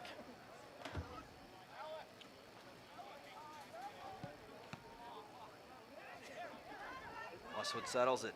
Hayes picking up the near side. Tadeusian to Ferreira. Butner, nice look there by Butner. Sends it. And now they're trying to chase after Sataraju. Driscoll coming out of the net. And then jumps on top of it. Sataraju falls over the top. But like you said, Alex, right there, those short passes were working really well for Westwood. But then again, they just got ahead of it. They kicked it out, and the Dover-Sherborn goalkeeper just able to fall on that one. Big boot by Driscoll. Kicks it to the plus 40. Westwood fighting for it. And Sataraju catches it. About a 40-yard punt to him. No fair catch. He's going to kick one himself. Pretty high punt. That is a high one. Big hang time. And through pass, onside, but exceptional defense by the Wolverines to cut the angle off, and a fantastic play by Jack Tadeusian. What I've loved out of the defense as of late is you see, like we talked about, Dover-Sherborn's faster, but you're seeing these defensive players in Tadeusian and Hayes just turning on the afterburners and helping the goaltender out, You got to help them out any way you can, and turning on those afterburners there is a big help for them. Oh. No. And the corner finds its way in the back of the net. Puts Dover-Sherborn up 2-0. An unfortunate own goal for Westwood. Bad bounce.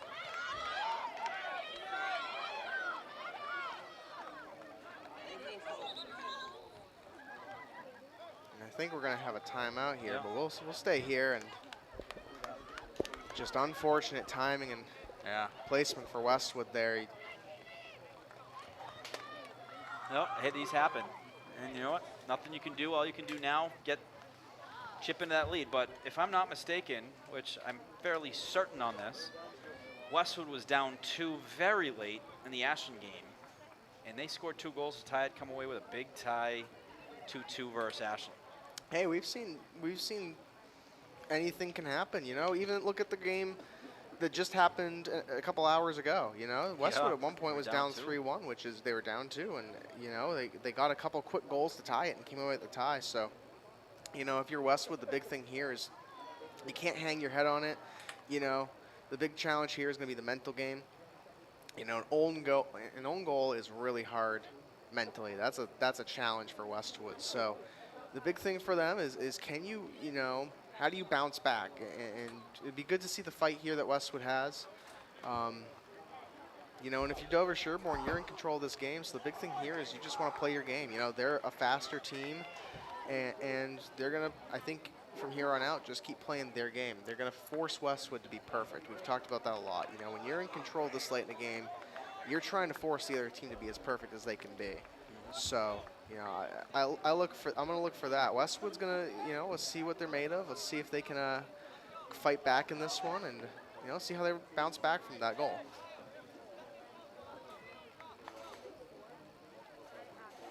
So 19-19 on the clock. Jacob Daly going to get things going for the Wolverines. Ferreira sending it over to Chilangua. Ball gets by the defender, kicked out of bounds by DS. A good crowd here tonight. Girls cheering on the guys, just like the guys are cheering on the girls in their earlier game, helping get them to tie it up. Looking to do the same here for the Wolverines. Butner with the shot. Oh, that was a rocket. Deflected. Did that get a piece of the DS player? It did. Corner coming for the Wolverines. You see, I like this fight out of Westwood. They came out, they're putting the pressure on now big time here. I want to see more shots like that from Butner. That was a rocket. Butner has a boot, and that was like shades of Ferreira. Yep. Nikolakos on the kick. Couple Wolverine players over there. Gets through. I think it's going to be a goal kick. Oh, I didn't see it. Couldn't hear you, Alex. I think the mic was down, but saying the goalkeeper shoved Avik on the ground on the play, but no harm, no foul, no call.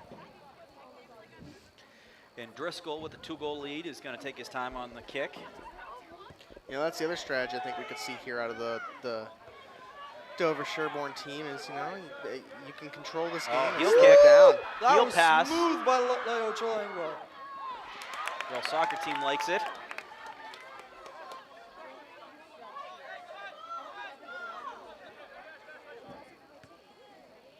Ferreira looking inside. Diaz doing a good job with the positional headers. Shot by Stamatakos, and that's going to go out of bounds on the goal line. Goal kick for Dover-Sherborn. When Ferreira gets out on the wings here, on the sides of the field, he has really good placement when it comes to the finding, spots to put the ball. It's just a matter of, for Westwood, can you anticipate where he's going to go with this? Because, he could either take it and run it and try to set something up on his own, or he could pass it. Driscoll with the kick. It's a good one. Gets to the 50, headed by Butner.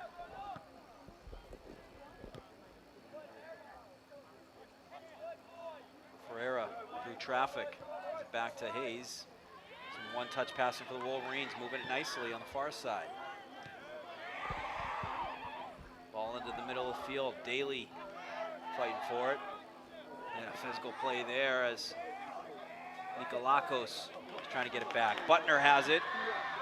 Looks inside to Ferreira. Ferreira inside the 30. The kick takes a bounce, and a bounce save by Driscoll. Even those ones are tough.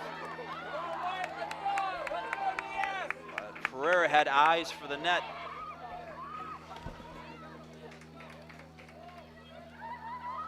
I also really like seeing, Butner getting some time on offense too. He's sort of playing up almost like a midfielder. Yeah. Usually we're used to seeing him on defense, but he's showing his worth as a midfielder too. So has such a presence out there. That ball is out of bounds on Dover-Sherborn. Wolverines can have it on the +20. Sadaraju going to give it to Tadeusian for the throw. Tadeusian to an open Butner. Butner walking in, looking to shoot low. Deflected and saved by Driscoll. That was a great look. That caught a piece of someone to force a difficult save, but a ricochet and a good look for the Wolverines there. That's a big boot by Driscoll. That's an A.J. Alex type boot. Butner. Here we go. Here, The Butner Sheriff turning on the downhill. Jets. He's feeling it. He is determined. Nice pass upfield to Chalangwa takes a hit. He doesn't like it. I don't blame him. And they're going to say goal kick. This is a rugby game. It might be getting to that point where it's looking like a rugby game. I'm sorry, my words here. Well, this is the point too in the game where we talked about earlier. You know, this is it gets physical and a little more physical as it goes on, and you know the refs have let it get physical throughout the game. I think you're going to see them both turn it on, especially as Westwood's turning it up here, trying to make something happen. Oh, and that Daly takes a physical hit, and it's going to be another goal kick. I mean, they're not even warning. They're not even saying enough. You know, the next one's going to be, and it's just. You have ref over by the Dover-Sherborn player now, but yeah, that's a bit physical close to the goal. I mean, you know, think like it's getting to a point where they got to start calling it. yeah, you know, they're going to just keep doing it. You know, they've showed what you can and can't do, and it's being allowed. Ball out of bounds, stepped out of bounds, was the DS player, number 6. Scott Cronin. Ferreira juggling it. Butner. Oh, infraction on Butner. He looked like Matt Preedy there. What a lovely effort. He'll quit. They're going to take their time here. They've got all the time in the world, Dover-Sherborn. It's going to be a good look for them, too. They're going to throw that in the box, look for a head. Oh, a little false start. They're going to allow it. Second attempt. Nice job by Ferreira. Got a head on that one. Ball inside. And Ferreira there comes away with it. Trying to keep it inside in bounds, and then forces a kick out of bounds. Nice job there. Ferreira forces a kick. It's going to be a goal kick for the Wolverines. They're going to race to try and get that ball downfield as quickly as they can. 12 minutes, 50 seconds and counting. They're going to just get right on the breakout. Hayes looking upfield.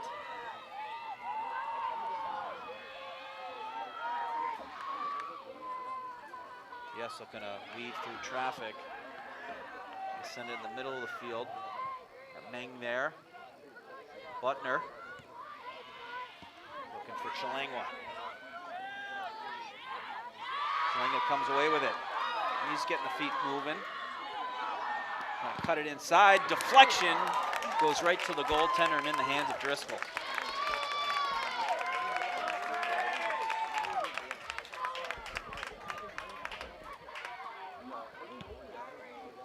Drop kick on that one. That goes 60, 70 yards. Nice job by Tadeusz, keeps it in bounds. And out of bounds.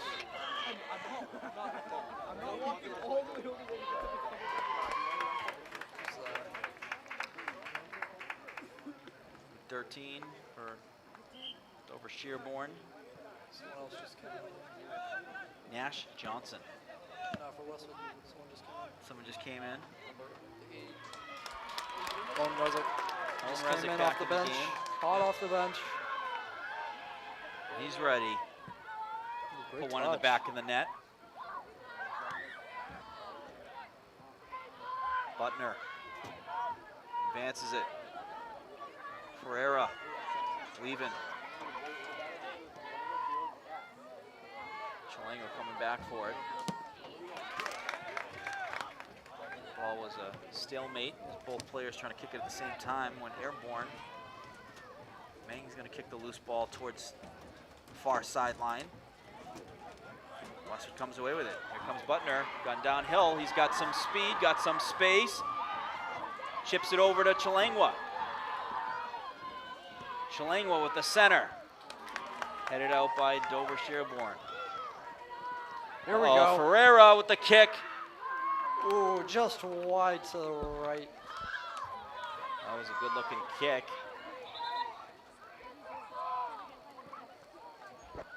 .10 minutes, 18 seconds remaining.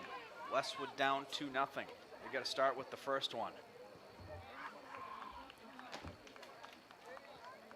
I don't believe they've been shut out this year. Westwood looking to avoid their first defeat of the season. They've been undefeated thus far.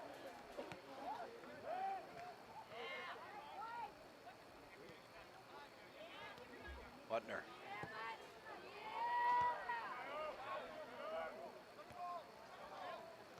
Volleying back and forth between DS and Westwood. All still in the middle of the field. Butner comes away with it. Sends it over Chalengwa. Chalengwa working inside, looking to get a shot through. He had Rezic streaking for the net and too far ahead of him and goes out of bounds. Inside 10 minutes, 9 minutes, 20 seconds remaining.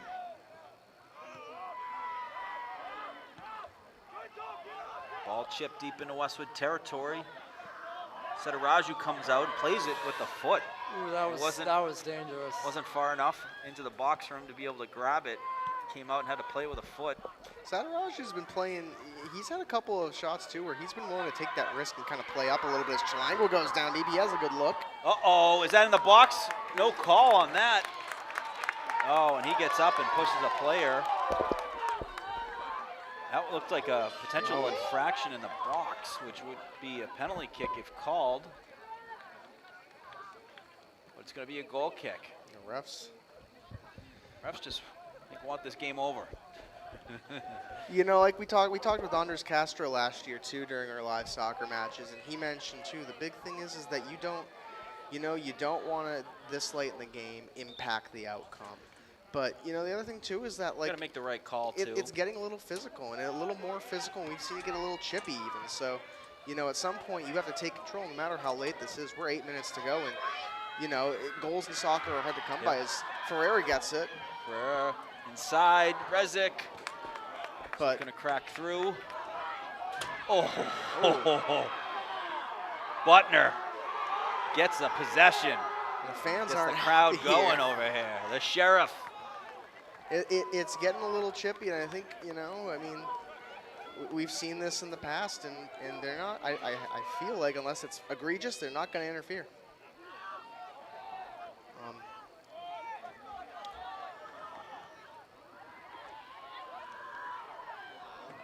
Misconnection there. Unless a player was trying to send it to the near sideline to spring a player downfield. Out of bounds, going to be a DS throw, and they are taking their time. As we have reached 7 minutes, 15 seconds remaining here in regulation. Ferreira looking to be the hero. He was the hero against Ashland. Late game heroics, down 2 late. Was able to get the first one, then got the second one, tied it up for a big time tie for the Wolverines. Can they do the same here at home on live Westwood Media Center coverage? Tell you what, that happens, folks. The roof is gonna come off. We're gonna get loud. I can see a bunch of boys lining up at midline. If one of them, if they score a tying go goal, nuts, they're huh? rushing the field. I don't think we're going to be able to stop that. Ferreira looking to work it in. And near side to Chalengwa, chasing after a loose ball. And steady hands on that one, McGuire. He's been pretty good on getting the hands on it and no fumbles. Great save by the Dover-Sherborn goalkeeper. He's the kind of guy you want out there. If you're going to do an onside kick, he's the guy you want on defense to recover. He hasn't fumbled any of those. About a 50-yard kick out of bounds, but Westwood right back at it. Pass up to Ferreira. He's got a player closing in on him. Makes it through 3. That ball gets by, but layered by the defender there. defense there. I think what you'll see is Butner getting more involved offensively because they need to get a spark going.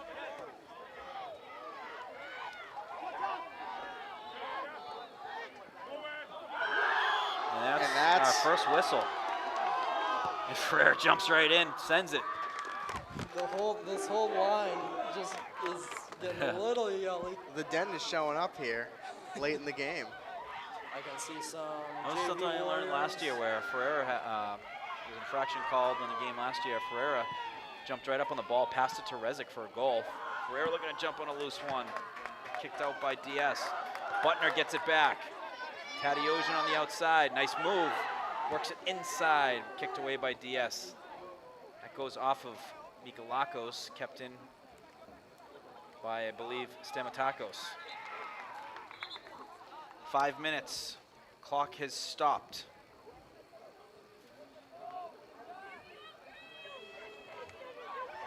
Morgan coming up after the game tonight at 9 p.m. Girls soccer versus Holliston. I believe the first game we covered this season will be on Verizon 32, 2132, and Comcast 8. Yep. And you can catch all of Westwood High School sports we've covered this season on our YouTube channel on demand at Westwood Media Center Programming on YouTube.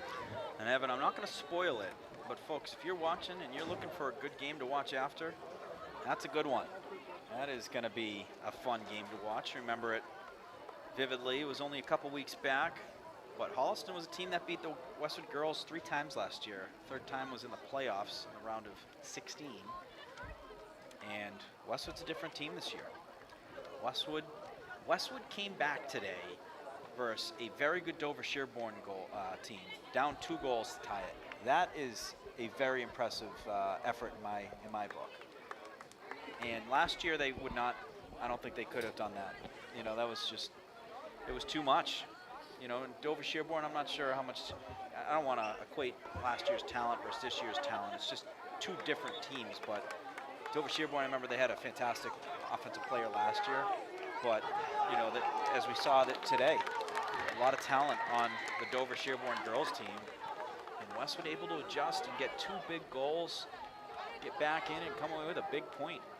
Yeah, I mean, this is one of those. Dover-Sherborn soccer is a very dominant team throughout the entire TVL. You know, we talk about the boys. I showed you pregame that Kyle Dos Santos, who I don't think we've called his name much. I'm not sure if he's playing, but he was mentioned in the Globe earlier this year as a player to watch. Yeah. So, you know, and Dover-Sherborn's coming off a state championship game as, you know, a state championship team. So this is a good Got a team. little cheering squad, the girls soccer team, spelling Westwood out here. I love the den. Always love the den. They always bring Herrera. the energy. And yeah, you're going to see a lot of that. DS gets a foot on it. They're going to send it. That's an open play. Sataraja comes out to play it. They're going to need to send it the other way very quickly. He gets a boot on it. That's a good one. Played by Rezic.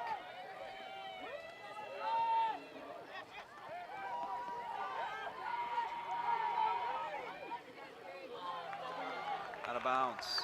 I don't see a confirmation on who. I think it's going to be a Dover-Sherborn ball. Yes, there's a confirmation. Westwood chance. Coming from the sideline. Throw in by DS. Great play by Westwood. I think he might have stepped out of bounds. Nope, it was out of bounds on DS. Throw by Westwood.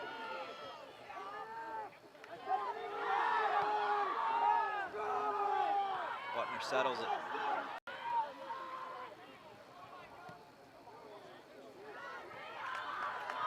Herrera, the old chip to himself. He draws 3 players on him per usual. Looking to get that ball flat. He does. It's a great cross. Yep. It's great because it has a nice spin on it and then a hit on the baseline. It's going to be a corner kick. So a corner kick for the Wolverines. Oh, No, it's a goal kick. Goal kick from McGuire.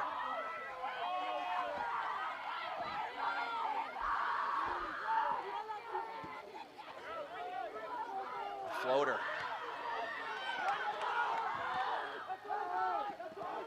Goes out of bounds, hits a DS player. Westwood throw. Tadeusz on the throw.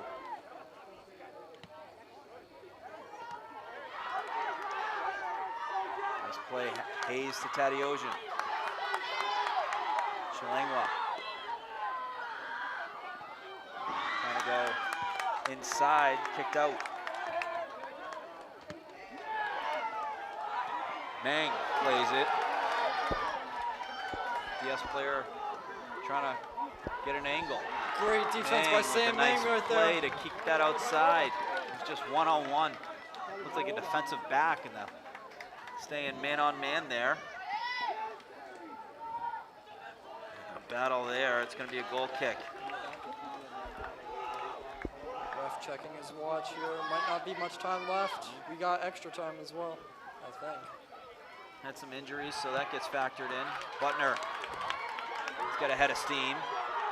Oh, Great Sent slide by up. there. Let's see if Leo can get to it. keeps it in.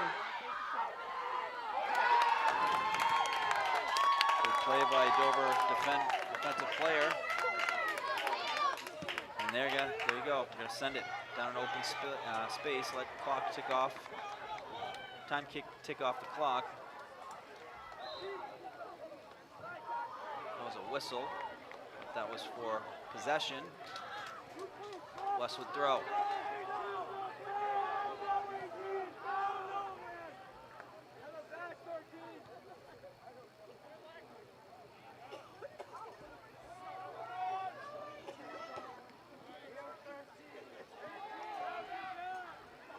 Dover-Sherborn going to play it back. Looks on the near side. Tadeusian get in front of that, but rolls out of bounds. It's going to be another goal kick. Westwood running out of time.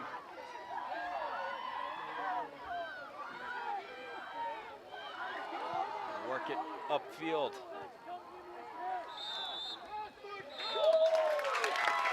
That is going to do it. Dover-Sherborn coming into Westwood here at Flay High Field and come away with a 2-0 win